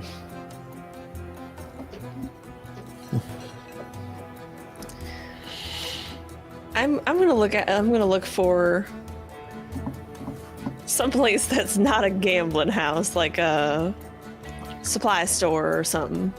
Absolutely. Yep. There's a general store. Actually, just to be clear, Zagrin and Slayus, you are, if you're going to meet your contact for papers, you are looking for the Cantry Brothers Paper and Ink. Okay. We'll stick with the group for now, but I'll be keeping an eye open just to see if I see where that is, but I'm not going to mention it or make any movements to go there right now. Mm-hmm. Okay. There's a general store not far. Yeah. I'll pull up, like I'll rein Freya over and dismount and hitch her up to the. I'm assuming they have like a hitching post. They do, yeah. So the general store is over on the side with the House of Leisure, and just says general store on it, but there's one. All right, I'll dust my pants off, try to look a little bit less road traveled, give Freya a pat, and then look at Kit and say, I'm gonna get some information, maybe a couple supplies. Should I wait here? If you want to come in, you can. All right. I just don't want anyone to recognize me. What if there's people with that picture? You look a little different. I think we'll be fine. I'll look different. I guess I'd assumed you'd use some supplies out of my kit. Your nose is bigger, your cheeks are rounder. I thought it was a disguise of sorts. No. There's a little bit of glass at the general store. You look in the glass and you see your reflection, and you are changed. That's so weird. I just was thinking, I wish I could look different. I was hoping no one would recognize me, but I didn't know that. You didn't grab supplies out of my bag to make that change? All right, so with that, we're actually going to pause and take a quick break. Folks, we'll be back in 10 minutes. So that will be around 2:45-ish. We'll see you back here. 2:45-ish Central. 3:40? Oh, sorry, no. 2:45 Central. Yeah. Yeah. I've got this. I got I my time zone down. Mm-hmm. Yeah, folks, we'll see you back in a few minutes. We're just going to take a quick break, and when we return, we'll figure out what's happening with Kit. All right. Catch y'all in a bit. Ciao.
Let's do it. And thank you for that, Mike. And we're back. Hello and welcome, folks. We are at the halfway point of episode 9 of Best Left Buried. It's really nice to have you back. Let's get into it. So in the first half of today, you saw our heroes finish off the fight they were having with the butchers and barbers and their demonic companions. There was a little bit of reckoning within the caravan as some folks from the High Slopes caravan had died. And we have just made it to Yrrosa. Before we hop right back in the game, though, want to just give you a quick second to talk about where and how you can find us. You can find us here every Saturday from 1 to 4 Central Time. If you want to know a little bit more about what's going on, a couple times, typically on Wednesdays, although sometimes we do other stuff, you can often find us you can find me, not the rest of them, sorry guys, doing a DM prep session where I talk a little bit about what I'm working on and what's coming up, and then you can see the delta between what I plan and what actually happens live during our episodes. Please join us on Discord. Thank you, Taya, for putting that link out there. And I think that's it. Back to the action. Let's do it. All right, let's do it. All right, Kit, you realize that you're wearing now this modified version of your own face, and that seemed to have come out of nowhere and surprised you. So we resume that conversation between Kit and Essie. I don't know how I did it. Well, do you think it's something that's... She'll look around and then she'll switch to Elvish. You think it has something to do with the invisibility too? Like maybe it's the same thing that gave you your ability to turn invisible? Zagrin will respond in Elvish and just say, "That's not something you normally do." No. Quick pause for you folks. Is Calamity along, or did y'all get some space here? Because she would follow you if not told otherwise. I think she could have come with us. All right. I don't think we would Does have she kept also her respond in necessarily. Elvish? She doesn't respond, or she doesn't say anything, but she's hanging out with y'all as you're talking. Yeah, she could be there. We all just start speaking the language.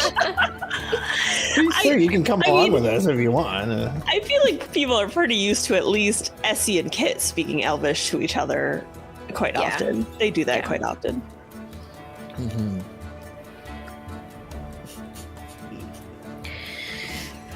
No, I don't know.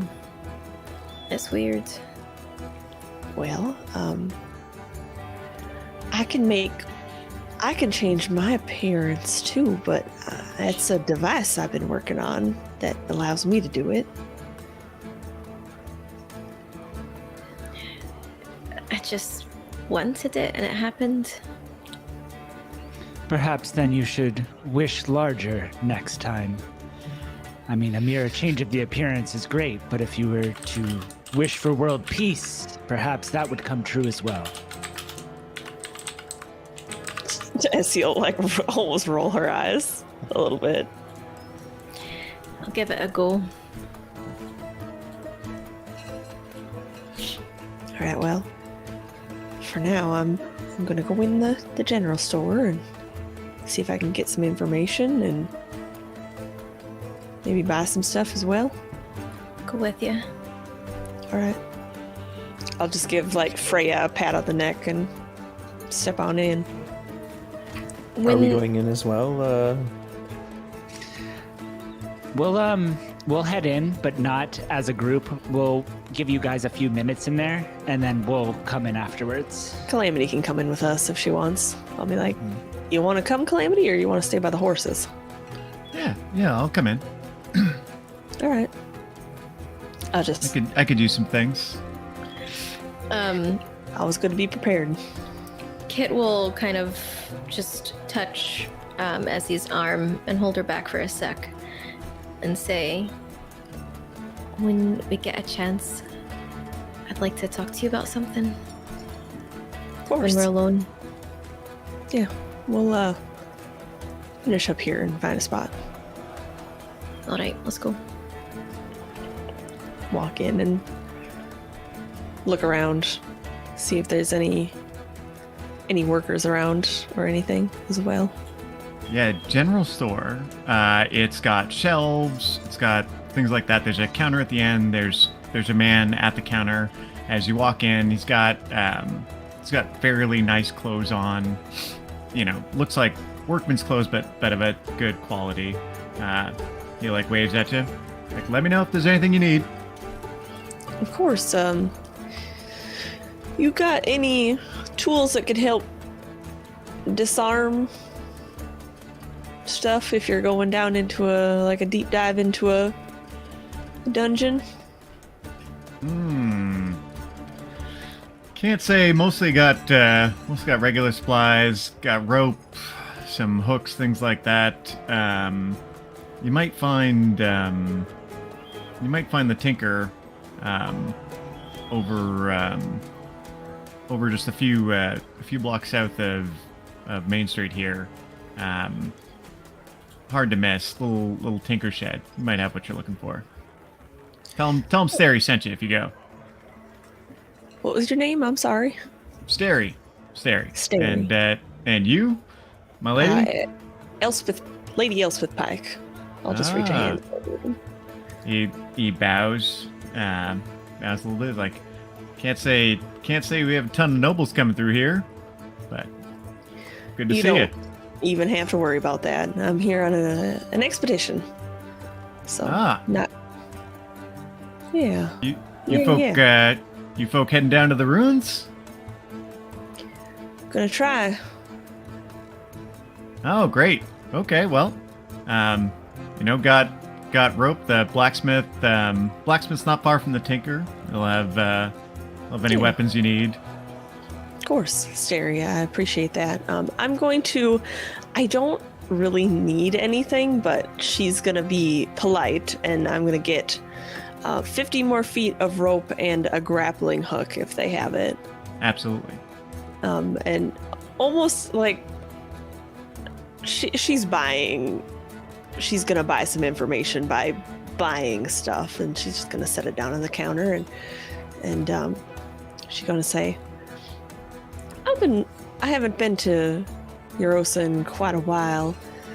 You wouldn't happen to know the location of the Minstrel and Tankard Inn, would you? Minstrel and Tankard doesn't sound familiar. No, sorry. If you're looking for a place to stay, well, obviously you're here on Falcon's side, but the hole's pretty good.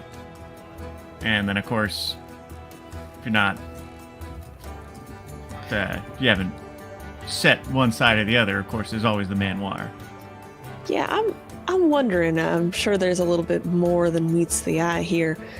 Must be a fierce rivalry between the two sides, huh? He laughs like, yeah, you could say that. You could say that for sure. If you pick one side or the other, are you declaring war on the other side? Well, with where I'm located. Where I'm located, it's not really a choice. I'm a Falcon guy. Falcon side, understood. But they don't tend to take kindly to one another. But customers are customers. All right, so us staying one side or the other isn't going to necessarily get us stabbed in the back alley by the other side, right? Well, now it's easy to get stabbed in a back alley here in Yrrosa, so well, they can try. Well, of course, adventurous folks like yourselves. Now, it's a different thing. I don't go into back alleys, but I'm just Understood. So there's the Falcon's House of Luxury and Leisure. We saw that, and we saw Manoir. Is there any other places to stay around here, or is it just those places? There's some other inns that you can find, especially as you go up north or down more to the commercial district in the south. There are All places. I'm afraid that minstrel tanker doesn't sound familiar to me, but Yeah, that's all right. a lot of I might places have gotten the around here. town wrong as well, too. So the Tinkerer's Shed, you think might have a couple more supplies? Yeah, if you're looking more for fine intricate. tools, fine tools, absolutely. Yeah, well, I appreciate it, Stary, and I'll just reach a hand out, shake again. Yeah. He shakes. Like, please let me know if there's anything you need. Of course, I just hand him the payment, and I'll do a couple silver extra. Nice. There's And waiting behind her in line is Zagrin, who came in kind of mid-conversation, and he has just a couple pieces of parchment in his hand, and is just waiting to, almost like he's in line to buy these. Oh, I'm sorry. Oh, well, Stary, thank you for the information, the conversation, and hope we don't become enemies on this street war. can't make Ship an is- enemy of me, your ladyship, I promise. All right, good to know. And she'll just kind of incline ahead and walk back. And Zagrin will approach and just say, do you have anything, I don't know, more exotic than mere parchment? Can't say I do. What you looking for? Something a little more, has a little bit more presentation to it. Something that's hardier. Any paper and ink stores in town you might recommend? Oh yeah, Cantry Brothers. Just And where may I find them? they're probably, I don't know, 400 feet up this side of the street. Can't miss them. Oh, well, thank you for your time, sir. I'll put these back. And he'll put the parchment back and leave. Tell them Stary So sent you. Of Solace course. is- Of course. Soleus is standing by the door. Nice. Amazed. He looks at you, gives you a bit of an odd look. Oh, okay. Nod a little bit. Follow Soleus, follow Zagrin out. Nice. Did you get any information? It didn't sound fruitful as I was eavesdropping. None. No, I didn't get anything either. I'd like to read the note again. Just kind of pull it out, looking at it. Hand it over. And do you recall, Jason, do you remember what it said? Could you read it for us? yeah. I can. Essie is. I'll have it. So Essie will say, she's with the High Slopes Caravan. A moon can guide you to her. Meet me in the square at Yrrosa. Minstrel tankered in when it's finished. The Warlock.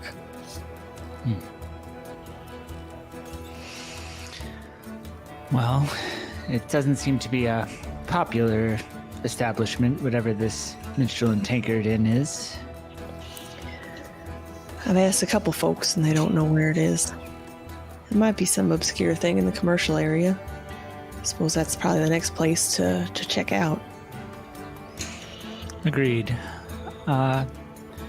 Just have one place to stop off before we continue. Of course. Perhaps you and Calamity can go on ahead and we'll meet up with you. And specifically eyeballs Calamity as he says that and then looks back to you get rid of her. Yeah, Calamity. We can head on up. Find an inn. These folks here seem to have quite the stiff competition. I'd rather avoid getting into a street fight between the two if we could find a different inn.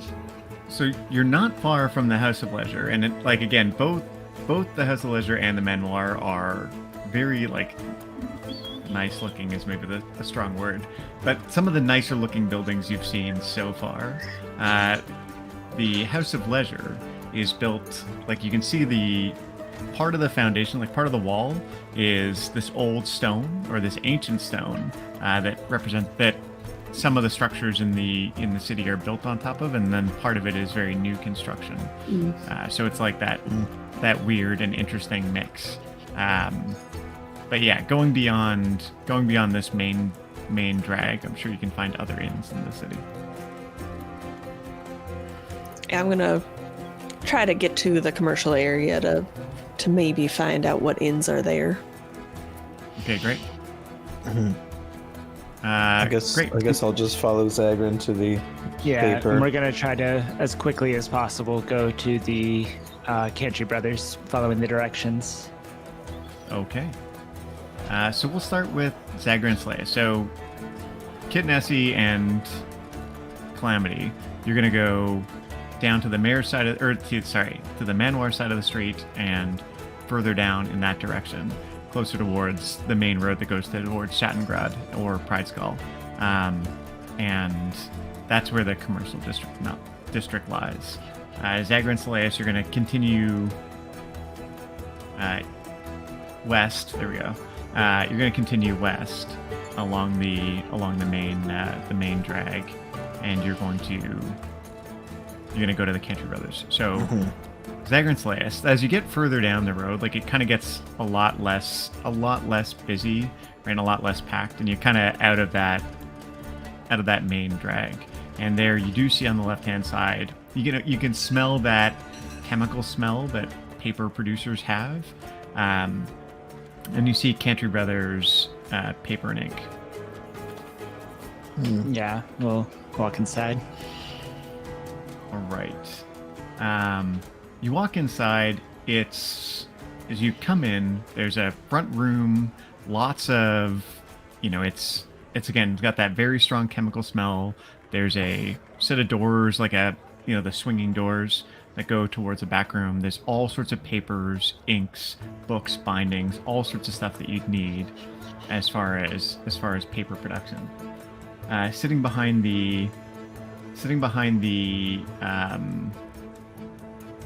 sorry, give me 1 sec. Sitting behind the counter, you see a young gnomish woman. She looks at you as she comes up. She's writing something. She looks at you, she goes, "Can I help you?" And I'll look to Selaeus and just kind of say, like, under my breath, "Was there a call sign on the papers that Bernie provided?" Under a gray moon. So, no. So you were to say that you were picking up a package. You were there to this is get a something package else. for. You were there to pick up a package for again. Again, not again, like again. Again? Yes. Yeah, I You're guess there to pick Selaeus up will a package step up. for again. I guess Selaeus will step up and say that. We are here to pick up a package for again. Not again, but again. Playing with friggin' fire there, Celeste. All right, I got you. Well, it's Mhm. gotta clarify. So she looks and she goes, "Oh, I see. Wait here." Of course. She goes into the back through the double doors, and you're left standing in the room for a minute. Is there anything you want to do while you're there? You're unattended in this main room. I'll look around just at her, wherever her desk that she was sitting, kind of just looking over and just doing a quick scan, not touching anything unless something's easily movable, but generally just glancing. Okay. Things don't look particularly interesting. She was writing in a little book. Seemed to be something to do with accounts.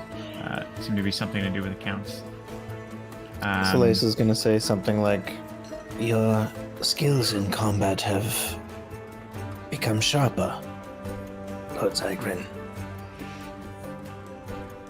Thank you, Selaeus, and you are a force to be reckoned with as always. I'm feeling more confident, and I believe that traveling with the other companions who seem to be able to hold themselves is probably in our best interest as we continue forward. I understand they bring their own problems, but I think that the pros outweigh the cons in my calculation. Indeed. How are you doing? It's been a lot going on, to say the least, and I've been having dreams. The light. I'm in darkness, and a light pulses in the distance, and it's cold, Soleus. So cold. I'm not sure the significance, but with all of the events going on, I haven't had much time to really internalize. It could be in part that I haven't been having the proper training as I gain more and more memories of my past, especially being so far away from the Empire. Or the Dynasty. I'm not sure if it's a prophetic dream or a faint memory. The Luxon, she tests us. I do hope you share. Of course.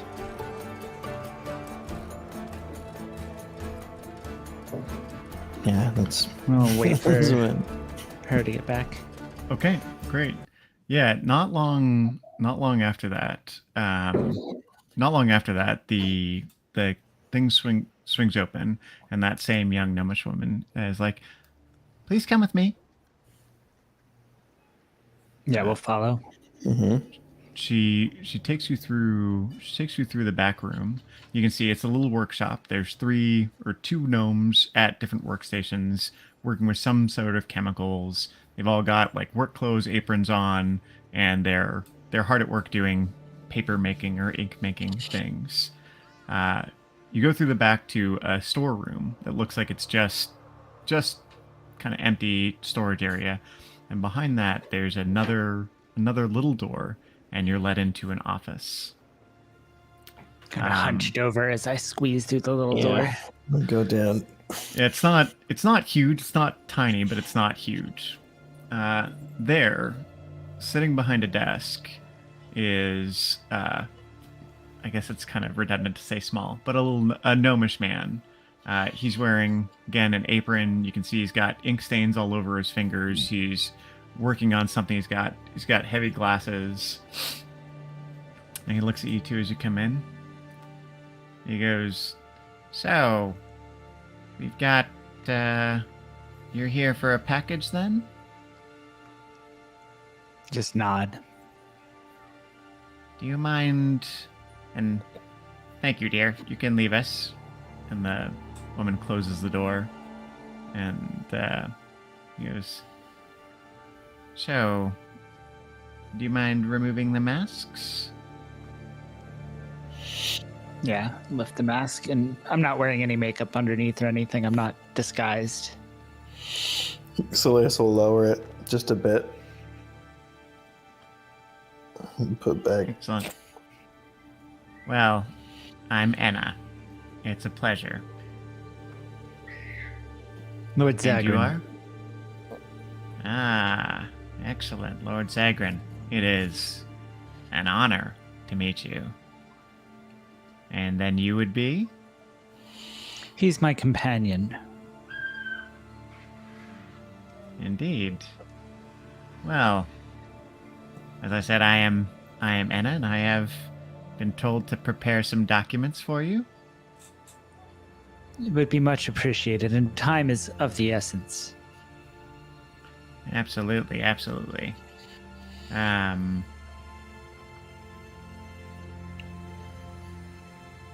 So, tell me a little bit. So, you don't want to do business with strangers. Tell me about yourselves, Lord Zagrin, We're and your companion. Individuals who find ourselves in need of documentation. It's truly our purpose in life to receive those documents, and you would be fulfilling that if you were to jump too. And I believe that's knowing my pure essence removes any hint of us being strangers, wouldn't you agree? Now, I believe I know your purpose is to prepare documents. You've told me as such. Seems we're no longer strangers and we can cut too. Zweiger's like, "Yep, well, I guess you cut right to the chase then. I can't say that's my experience with all of your folk, but Glad to meet such a straightforward man. I have most of what you need in terms of papers. And he pulls out a packet from under his desk. But I haven't yet, and he puts it down on the desk in front of him, and he puts his hand on top of it. He goes, but I haven't yet completed the travel docs that I think you'll need. Now, tell me, where do you plan to leave the Empire from? Well, we're traveling with a caravan towards Icehaven. Ah. Okay. Okay, that should make it easier. And so you'll need these done quick. I should have them ready in no more than a week or two. I'm afraid that's much too long. As you said, you've nearly completed everything you have. 2 days would be the absolute maximum I could provide. 2 days. Now that is a bit of a rush. I suppose it's possible I could clear out my business in that time.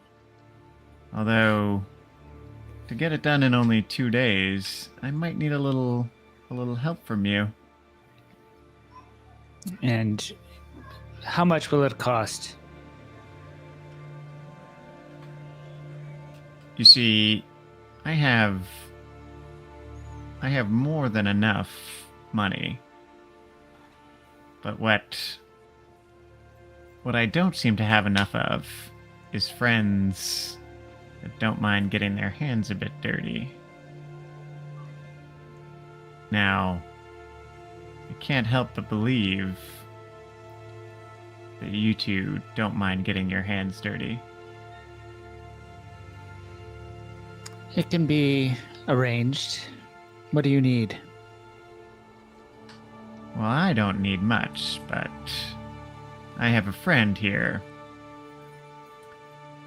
Goes by the name Devon Felton, and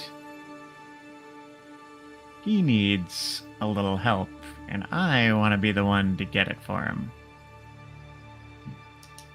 A favor for a favor for a favor. Now you're speaking my language. And you can see Zagan he feels in his element again, so he's starting to warm up and has a smile on his face. So what can I deliver for you for Mr. Fauci? Give me a quick insight roll, if you don't mind. Either of you. 20. All right. This guy is someone that, is certainly looking at you and is trying to turn this to their maximum profit, right? And he looks like about as trustworthy as a fucking snake. So he goes, all right then. Well, here's what I need. Devrin, what did you notice when you came in? Did you see the manoir and the House of Leisure? Yes, I noticed the brawling, the debauchery, and my lack of documents in my hands. These are all things I noticed as I entered. Right. Well, I can help you with one of those things, and I think I'd even have time to get these papers ready in 2 days. My friend Devrin, however, needs someone to help him take care of a problem he has with the manoir. Well, how can I be of service? You tell me where you're staying tonight,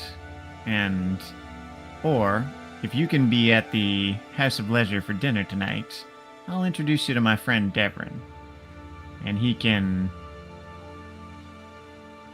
tell you more of what exactly it is he needs done and when. So long as you do not stay for dessert and get right back to work. Absolutely. I won't even be there. I'll have the girl do the introductions. How about that? I'll be hard at work here. And while I have your attention, the Minstrel and Tankard Inn, where might I find it? Minstrel and Tankard. Let's see. He pulls some stuff out of his desk. Goes, I think that's in the residences, north of the city. About on the outskirts. Very well. Now, I trust that you will begin the preparations, and I'll make sure that my companion and I are in the House of Leisure for dinner this evening. And Excellent. rest If you assured, if you can make Devon happy, I can make you happy. and rest assured that I'm trusting your discretion in these dealings. After all, you were contacted by someone you probably don't want to get on the wrong side with. So I trust that we're on the same team here, are we not? Of course, Lord Zagrin.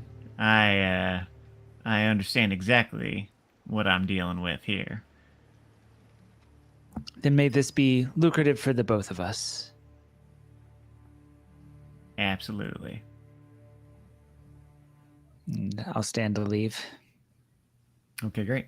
As y'all I'll go to take leave, one. Oh, I'll sorry. take one big lingering look at him. Yeah. The other thing you noticed, Zagrin, is he didn't seem phased at all to be doing business with Drow or the Dynasty. Yeah, that's good to know at least. Okay. Let's hop back over to Kit Nessie. So, Kit Nessie, you are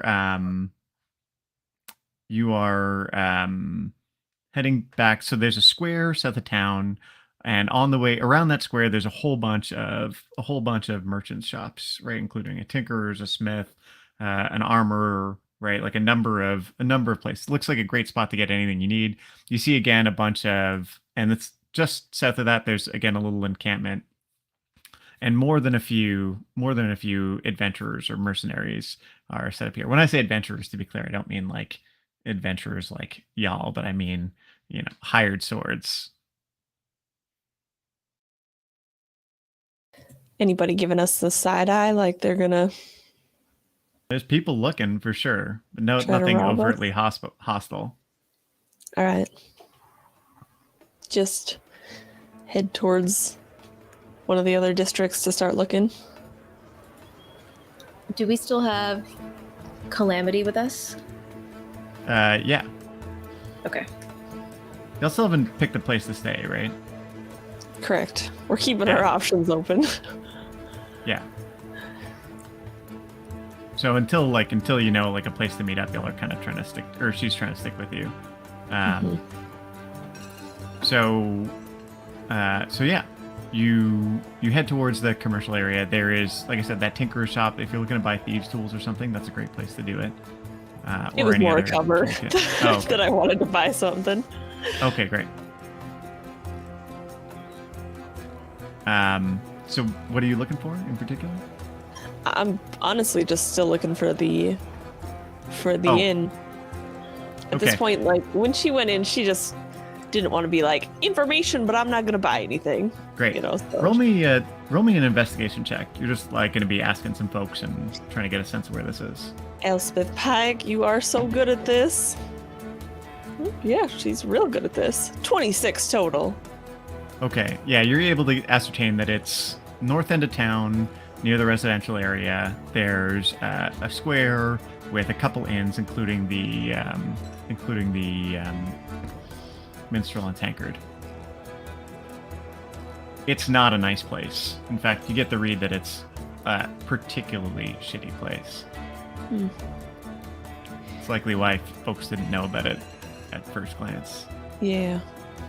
Well, it seems like the inns are just getting worse. So we probably want to pick a side, as much as I hate to admit it. Felchin's House of Luxury and Leisure or Manwar. Do you have a preference? Starry was pretty nice. He was on Felchin's side, so Maybe we stay on that side. I don't know anything about these choose sides, though. All I know is that I want to stay away You got a from the 25 other SE place. on the investigation. Is that right? 26 total. 26. Okay, give you a little bit of bonus. There's a rivalry in town between the owner of the manoir and the owner of the House of Leisure and Luxury, which is known by most folks as the Hole.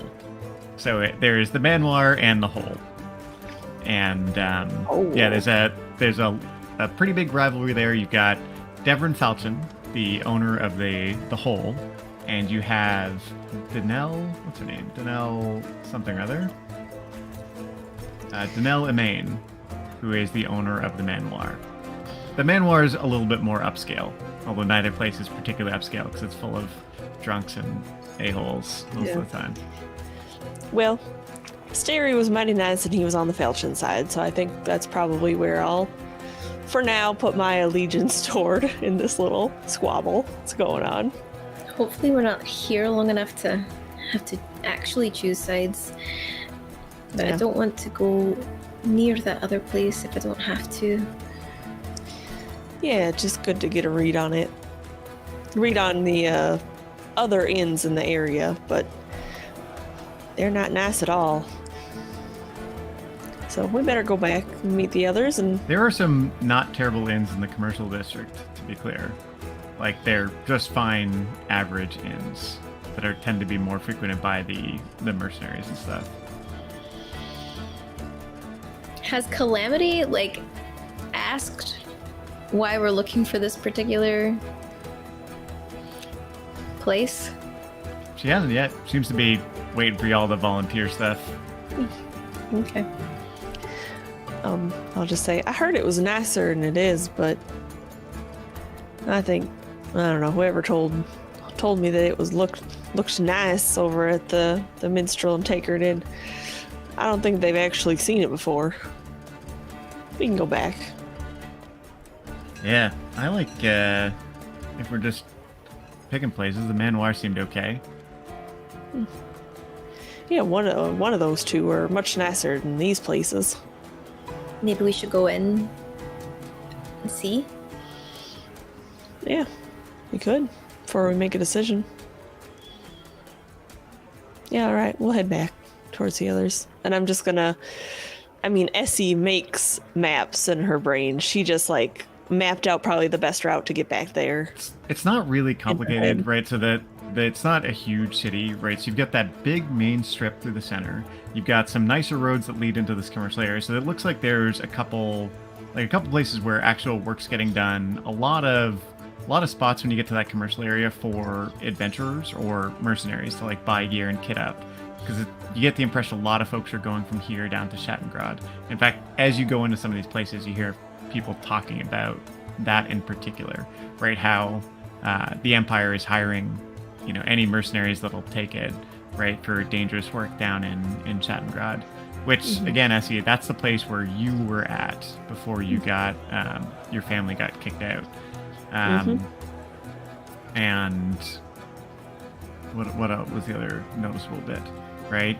There's also, as you go towards the north, there's a couple places that are set up for miners, right? Like there's a lot of like miners exchange stuff. Seems like somebody's struck a decent dig nearby, and folks are going out and getting gold, which accounts for some of the fury, or maybe the frenzy that you see in the streets here, right? There's a lot of folks able to pick up a little bit of gold out in the hills to the north of the city. Of course. All right, well, let's head back and pick up Dennis and Dalen and figure out a place to stay tonight. I'm getting mighty hungry. All right, so you end up all meeting back on the main drag. It's now around 3 or 4. All right. Get your parchment paper. Yes, and perhaps some information. The Minstrel and Tankard, I believe it's located in the residential district. Yeah, we found it. It's a real hole, and not like she'll gesture towards the Felchin spot. Yes, and some of my business in Yrrosa will take me to the hole this evening, in fact. Might as well stay there then. That all right with you, Calamity? Sure. Yeah. All right. I mean, I guess I'm just assuming you'll stay with us. If you wanted to go back to the caravan to bed down, that's all right too. No, I would absolutely love a proper bed. Shit, maybe Yeah, even a bath. I figured It's a so. little too long. Yeah, we're smelling little ripe. Yeah. I agree. All right. Well, I'll again hitch Freya to the hitching post and take a glance over at the guy that I talked to over on the other side and then walk into the house of luxury. Yeah. Yeah, so you head on into the House of Luxury and Leisure. Hold on. So, HOLAL. yeah, the Hole, also known as the Hole. So, very big two-story building.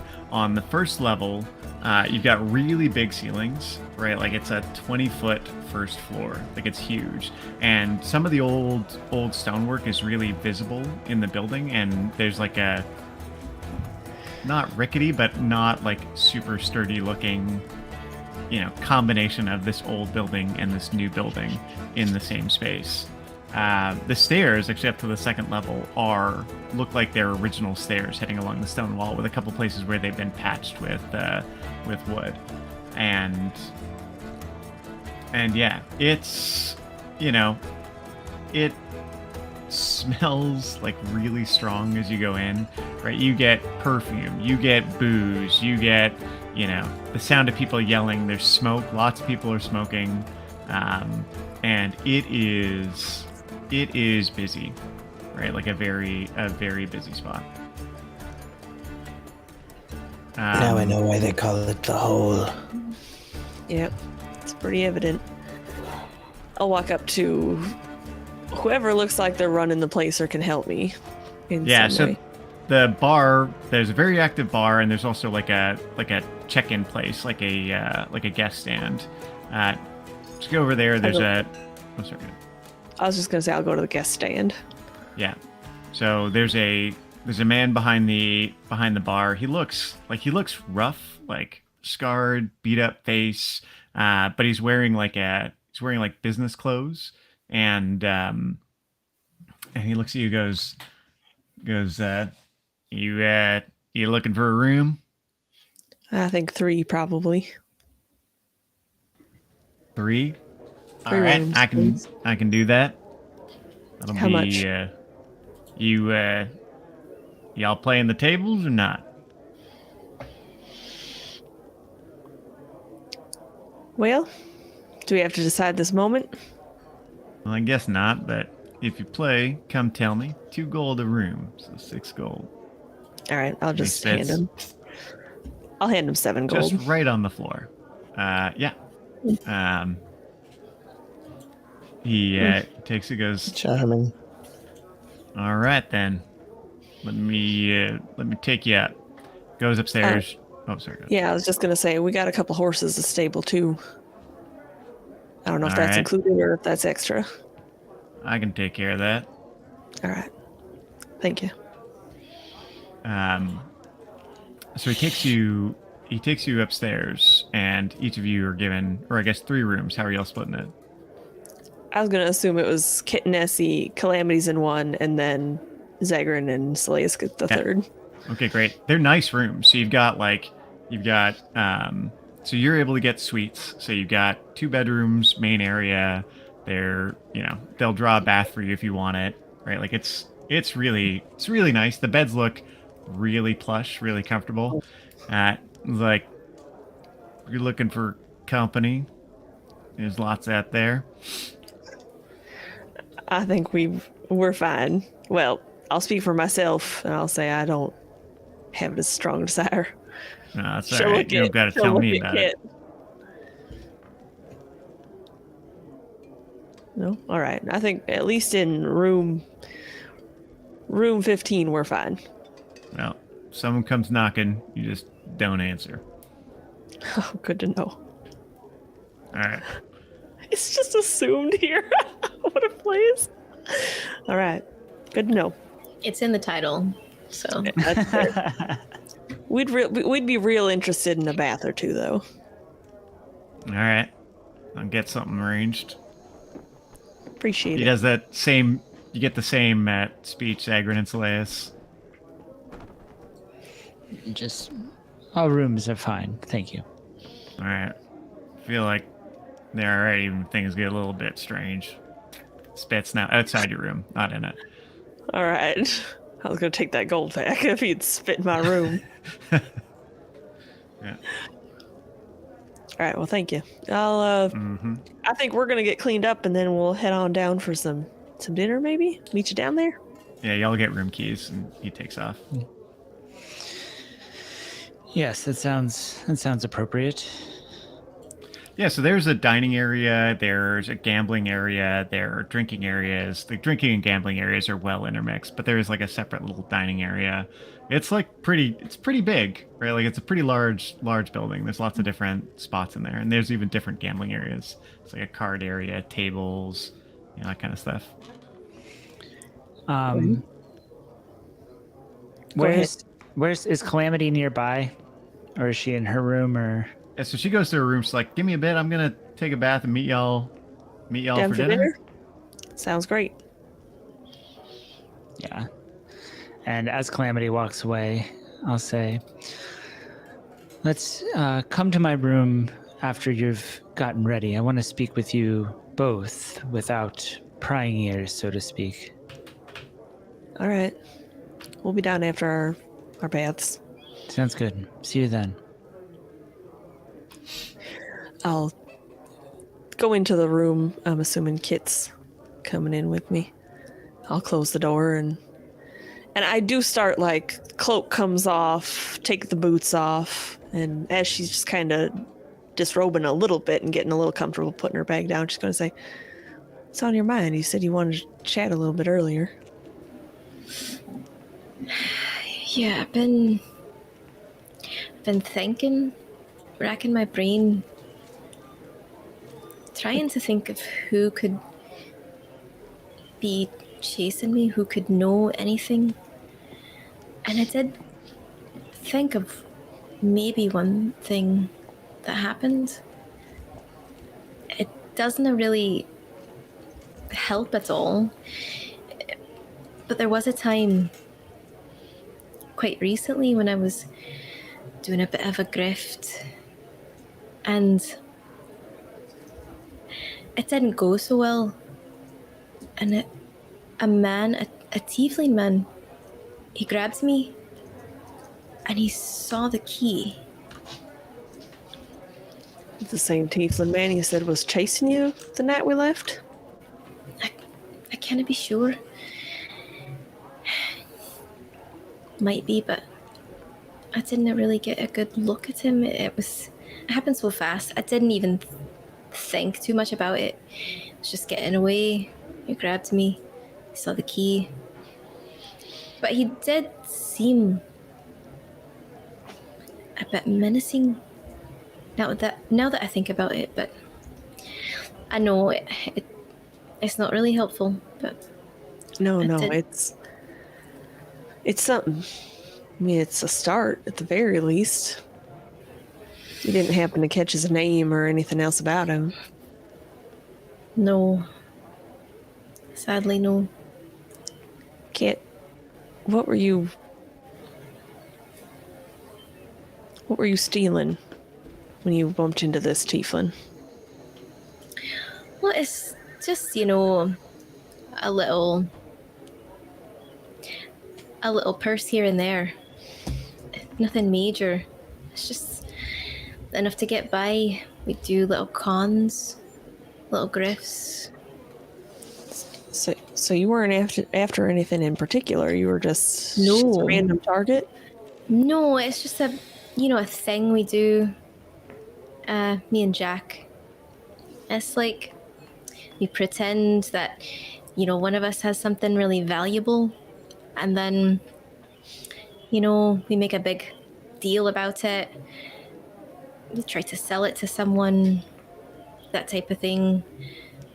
It's harmless, really. Sometimes we get found out, but it's just to make a few coin. So you hadn't. This was just a random target. It wasn't Yeah. somebody you've been hunting for a while or anything like that. Oh no, not at all. What part of Zadash were you in? Just like, oh shoot, I can't remember the name of the market square. The pen. Markets? Yeah, just the Penta Market. That's where we did most of our work. It's so busy and Makes sense. easy to get, lost in the crowd if you need to. Give me a Lots of quick, people. give me a quick history roll, Kit. Let's see if you pick up any interesting details. Okay.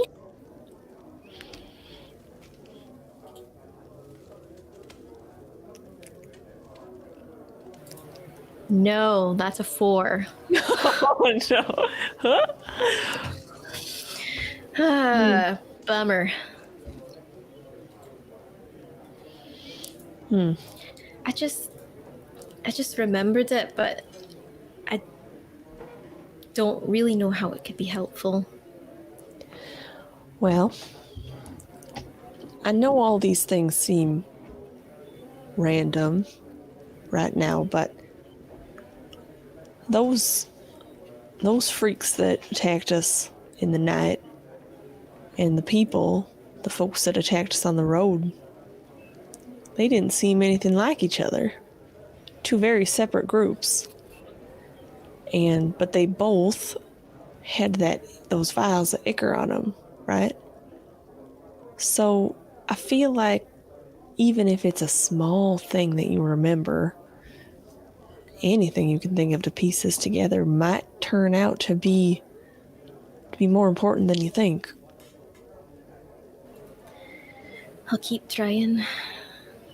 And to be honest with you, there's not a whole lot of tieflings in Zadash, doesn't seem like. I think it's mostly human, elves, half-elves.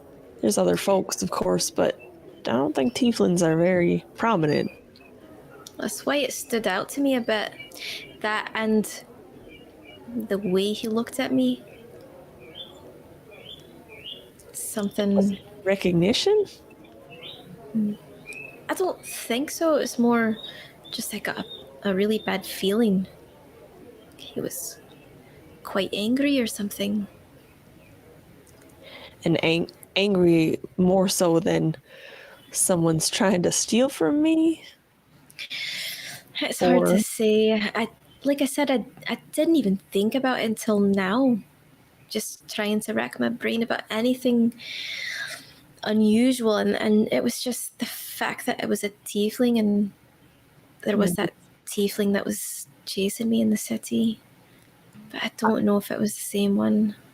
I think we should assume, until proven otherwise, that any little thing might have a connection. I think it's safe to assume that. I don't know what the common thread is, Kit, but there's obviously a connection somehow. And I'm sorry to tell you this, but you need to really think long and hard of the possibility that you might be connected to the Hells in some way. I don't know what that might be or why or how, but your parents, whoever they might have been, they could have some serious connections to the underworld, and I'm not talking the criminal one. I don't even know anything about the Hells. Well, it don't matter if you do or not, if your parents do. Whoever they were or are, they might still be out there somewhere.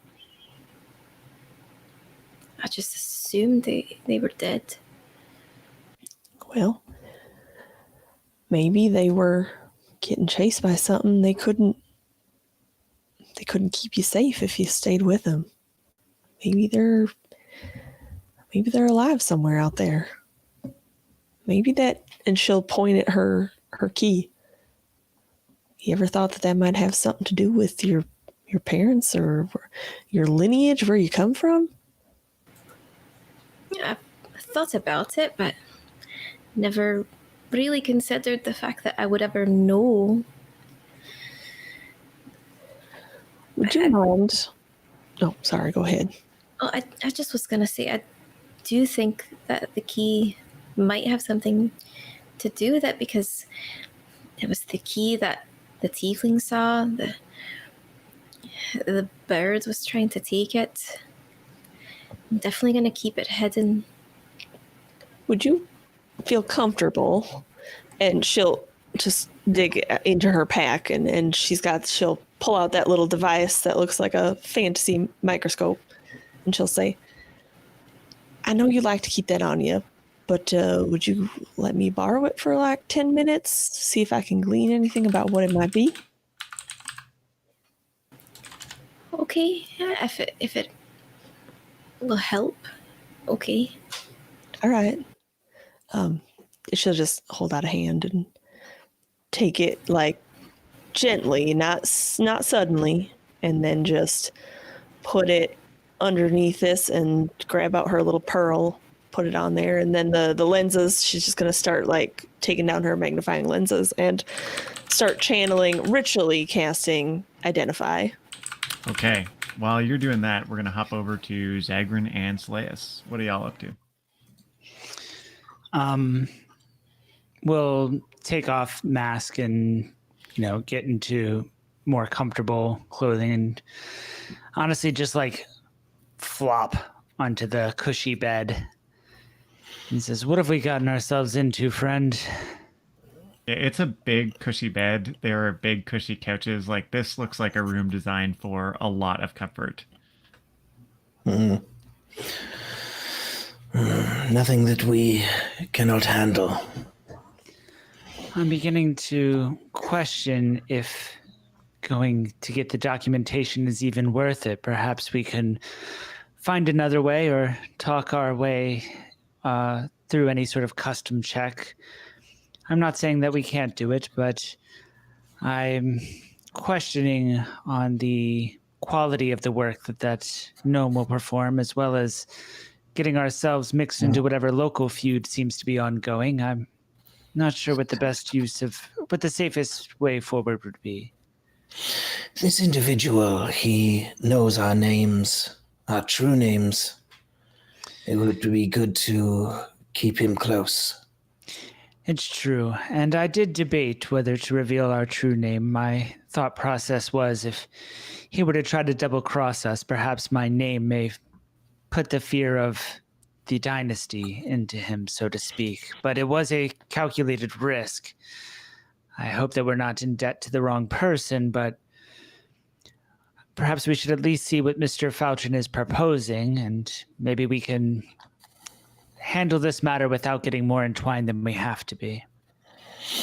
Yes, the fewer people with our names in their mouths, the better. Yes, that makes sense.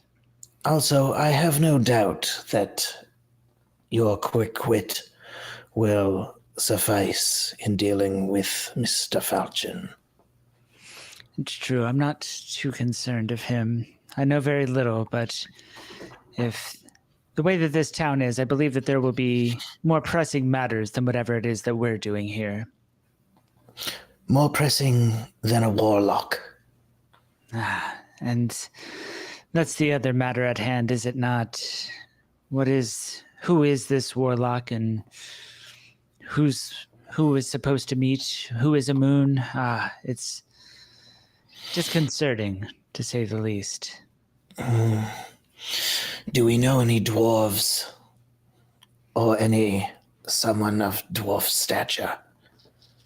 Perhaps we could set up a meeting. Pretend to be this individual, the one carrying the note.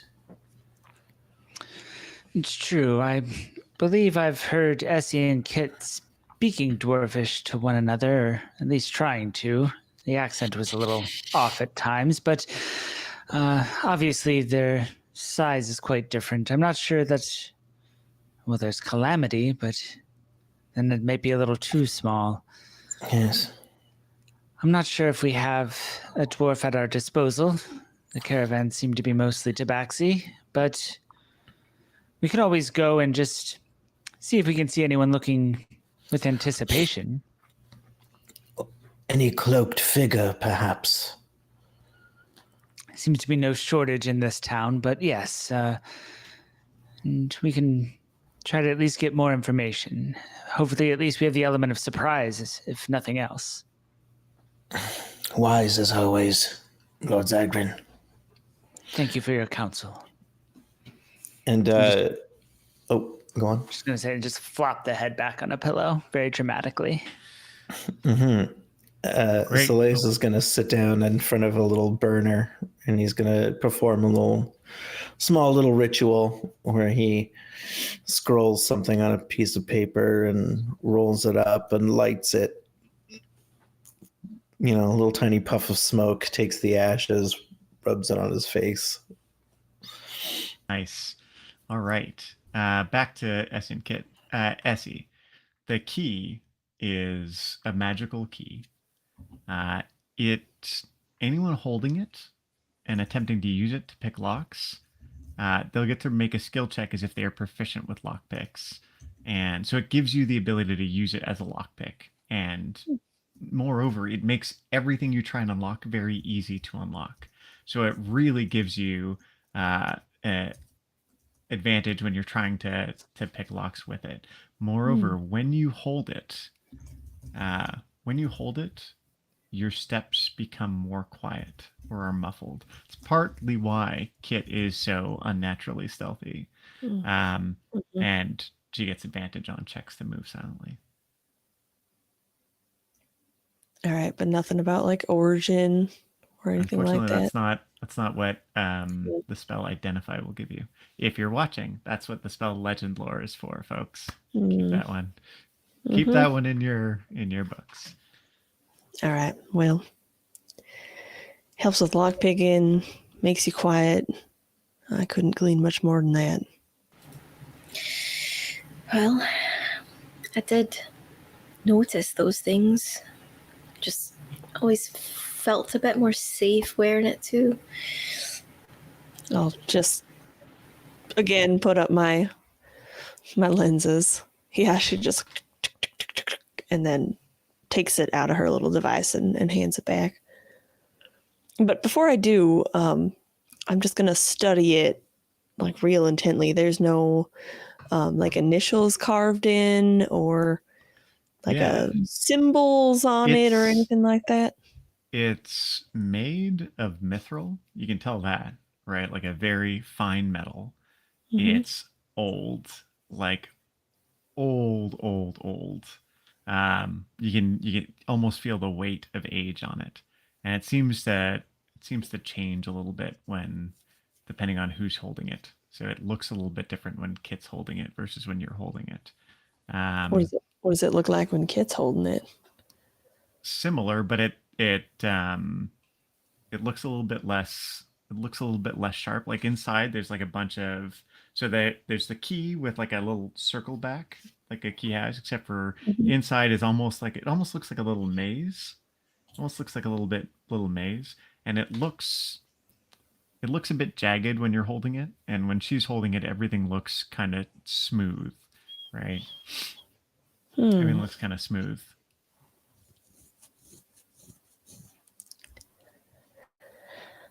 Well, I think you need to. And it does require attunement, to be clear.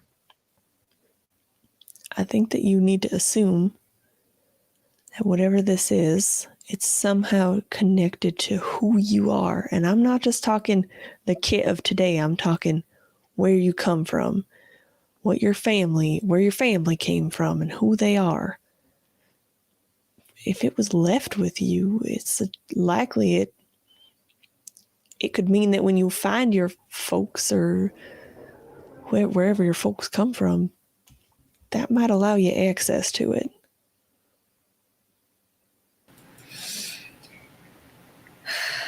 Well, I'll just keep it hidden for now and try to stay hidden myself. I'm a bit uneasy here in this city. if you ever need to, I know it's likely you want to keep it on you, but my bag can store stuff in a different plane of existence. So if you want it in a spot where it's not easily found, you can put it in my bag. You think it's being tracked or something? I don't want to assume that. I mean, those folks knew where you are because they had a note with your location on it, right? But if they keep finding us after we leave the caravan, we have to assume they have some way of getting to find us. We need to start thinking of a common, like if we've met anyone, or if anyone's traveling with us that might be giving up our location.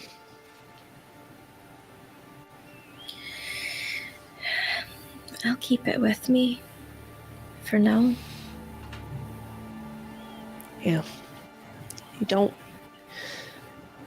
I'm sure this can probably go without saying, but you fight for that to keep it on you. I think it's going to be real important later on. I just have this gut feeling. I do too. Yeah. I might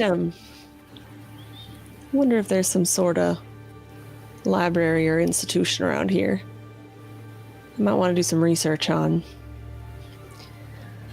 well, a lot of things, I suppose. The hills, or even that necklace. See if there's any mention of it in history. Could be worth doing. I've never done any research in a library myself, but If you want to come along, I can show you the ropes. don't know if I'd be much help. I also don't want to really parade myself around town. What if I'm noticed? What if I'm recognized? Well, we'll put down any threats that come after you. So in this time, y'all have had a chance to take a bath, get ready, right? Like everyone's starting to feel a little bit refreshed, and you're ready to go to dinner, or go grab dinner. The sun is beginning to go down. Do y'all want to head down to the common room and meet your contact? I think Zagrin had asked that Essie and Kit come by before we meet up with Calamity. Yeah, Sorry, yeah. Matt. We'll sneak on over there. Feeling fresh and smelling good. And Both fresh and clean. Excellent. So fresh and so clean. I'll just tap on the door real quietly. who's there? In Undercommon, she'll say, just let us in. I've heard to be careful about opening the door. I hope that this is on. Yes, we're not come in. gonna be doing anything to you. Just open the door. Zagrin will unlock the door and Push it in. little slide thing. We Yeah. smell exactly the same. Yeah. Come on, you didn't take the opportunity to take a bath. You're mighty pungent. I beg your pardon. Pardon. Stand by my noticed. words. Well, you might want to start noticing. You smell real bad.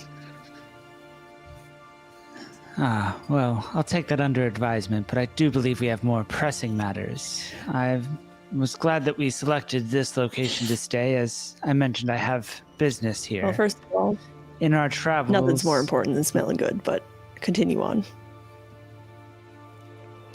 Oh. It is the lack of wizards and mages nearby to assist with that is something I'm not quite accustomed to. I don't know. Anyway, I've been off. Let me begin. We are traveling to Icehaven, and obviously there's going to be checkpoints before we can continue on. So Soleus and I had arranged to secure documentation to assure that we could travel under pseudonyms, as we have been. Unfortunately, the individual seems to be holding the paperwork hostage. He's requested that in exchange for the papers that we meet with Mr. Fouchen, the purveyor of this establishment, and help him with something to do with the mana war across the street. Something we have no idea what it is yet. Precisely. He's really got you by the ear. It would seem so. Obviously, we could attempt to travel without the documentation, but it's perhaps too risky. The further we get into the Empire, and by the time we hit Icehaven, there will be no one sympathetic to the dynasty nearby, and therefore our really only hope would be to pass without having any sort of eyes on us. It's for that reason that I do think these documents are imperative, and I may be forced to entangle myself in whatever silly feud seems to be going on here in Yrrosa. I warn you because I don't want to blindside you or give you any unfortunate surprises, but unless you have a forgery kit and some expertise in the matter, I think I'm without other options. So, I guess this is a maybe question for the DM. I have the ability to do right tool for the job. So with thieves' tools or artisans' tools in hand, you can magically create one set of artisans' tools. Would I be able to create like a forgery kit? Mm-hmm.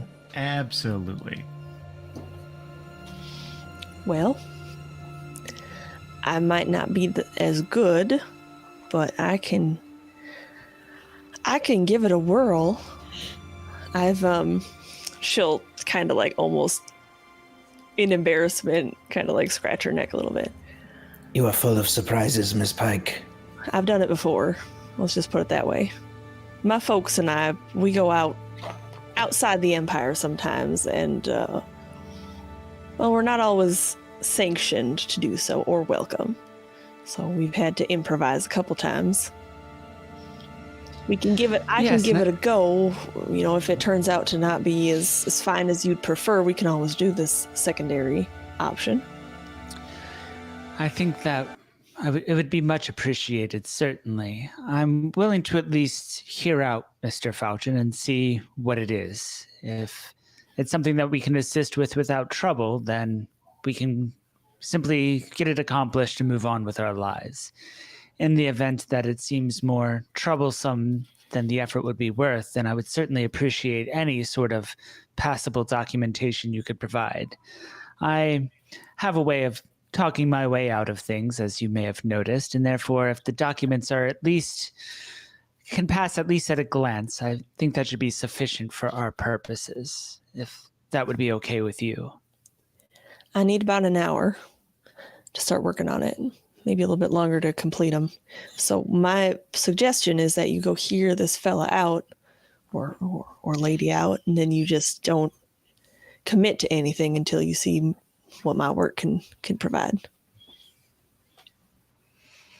Absolutely. That sounds much appreciated. And we haven't had much time to discuss, but I can tell by the look in her eye that Calamity still doesn't know about us and looks to Soleus. That's your secret to tell, not mine. And is she aware of, and then looks to Kit? Maybe a little. Well, she won't hear any more about it from me. I'm just trying to keep track of where we can speak freely and where we can't. She'll kind of look at Kit. I don't know about Calamity. She seems like a real solid person in a fight, but I don't know her motives necessarily. And, hard to trust somebody without no motives. However, you didn't know my motives and I didn't know yours, and here we are, at least semi-trusting one another. So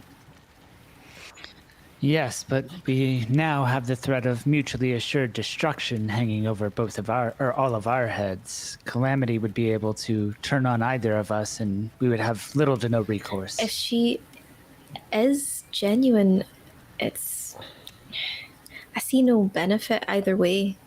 If she's genuine, telling her might just put her in more danger. If she's not genuine, there's the obvious reason, but Puts us in danger. Yeah. She is useful, and I don't mind having her close on the battlefield, but I believe for other matters, perhaps we should keep it amongst ourselves. She doesn't need to know anymore. Agreed. For now, I agree. when And you her go, dragon has ears. very true. Got to be careful. Speaking of ears and eyes, when you go meet this person, would you like us to maybe sit nearby, keep an eye? Having you close could only assist. Thank you for the offer. I'll eat and work. Get this process started. Okay, so Yes, kid. to be clear, Essie, you want to both make the forgery kit and then begin the actual work? Yeah, tonight, Should- probably. You get the feeling that forging some good documents, some good travel documents, may actually be a full day or two's work, right, for you. Okay. Plus, you'd have to buy some supplies. You could certainly do it, right, but it's not the sort of thing that you'll do over dinner. Right? Obviously, you can get your forgery kit right. Yeah, that's what I was more talking about. Like, it takes an hour of work to get the forgery kit, so I Right. think that's what she'd be doing during, Got just it, no to problem. make it. Yeah, no problem. And I'd So if you probably want, send we somebody can- else out for the supplies. Okay. If you want, we can fast forward through. We can fast forward through the next hour of getting that ready, and then y'all go into dinner if you like. Yeah, that's all right. Okay. All right. We move on. I remember that from Wayne's World. Yes. Really do. Yeah, I watched that too many times. So, you're now headed down to dinner, right? That gnomish girl from the shop. You see her point you out, and then now a server comes over to you, a fairly well dressed human man, and he goes, "Pardon me, can I? You've been invited to dinner with Mr. Falchion. Can I please take you to his private room?" Just nod. Excellent. And is it all of you? I think we were I know I'm planning with- to sit nearby, but That might not be possible if he's taken Yeah, back to I'll- a private. I'll motion for them to all follow. I still won't say anything out loud, but just like, let's go. Okay. You walk across the inn and are escorted Shit. to the Calamity's main with room. us, isn't she? Yeah, That's fine. I was gonna say, yeah, we can split off if you That's- wanted to. That's fine. Let's all go. All I right. mean, we can swing this like somebody has just said they had a job for us, and it has nothing to do with papers necessarily. Yeah, I said I had business in town. She doesn't need to know what it is. We'll see what happens. So you're brought back. You're brought back to a private room. It's now proper evening, and towards the back it's much quieter. You're in now the stone section of the building, right? Like nice stone room. It's well illuminated, lots of candles. It's a big table, and as you come into this room, there's a well set, very nice table, well lit room. There's this man sitting there. He looks to be fairly short, fairly stocky. He's got like a big belly. He's got like big, thick fingers, very hairy. He's got his hat off, and you see he's got this kind of really brutal comb over going on, and like a big mustache, a big bushy mustache. And he looks at you as he comes in. He's like eating actively, like, Step in, he grabs some wine, swigs it down. Ah, well, good to meet you. I hear you're ready to give me some help. He stands up. He's got like the nice, like semi-pointed ears of a half elf, but he's about 5'4". He's scarred. He has a nose that's been broken a bunch of times. His nose that's been broken a bunch of times, and he invites you in. The As pleasure you- is mine, sorry. Mr. Fouchin. Yeah. Puts his meat down, wipes his hand on his shirt. Of course. Great to meet you. And he shakes everybody's hand. Sit, eat, enjoy. I'll take a seat at the table and start grabbing some food on a plate. Yeah. I Let's think I'll eat, just and stand. then we'll talk business after that. I think I'll just stand behind Zagrin, arms folded, kind of thing. All right, not there's there to a lot of food out there. Yeah, I'm not there to eat, man. I'm hungry. I'll sit down on them getting Yeah. food. Yeah, great. As you sit down and as you're eating, it's well into evening. You're beginning to do that. At one point, you're eating and Kit, you shiver a little bit, like just kind of out of nowhere. And as you're watching, this guy is like talking a little bit, and you can see like his breath fog a little bit. As he's chatting, as like the temperature in the room seems to have just suddenly dropped, and I think you're the first person to notice it. And we'll talk about that next time.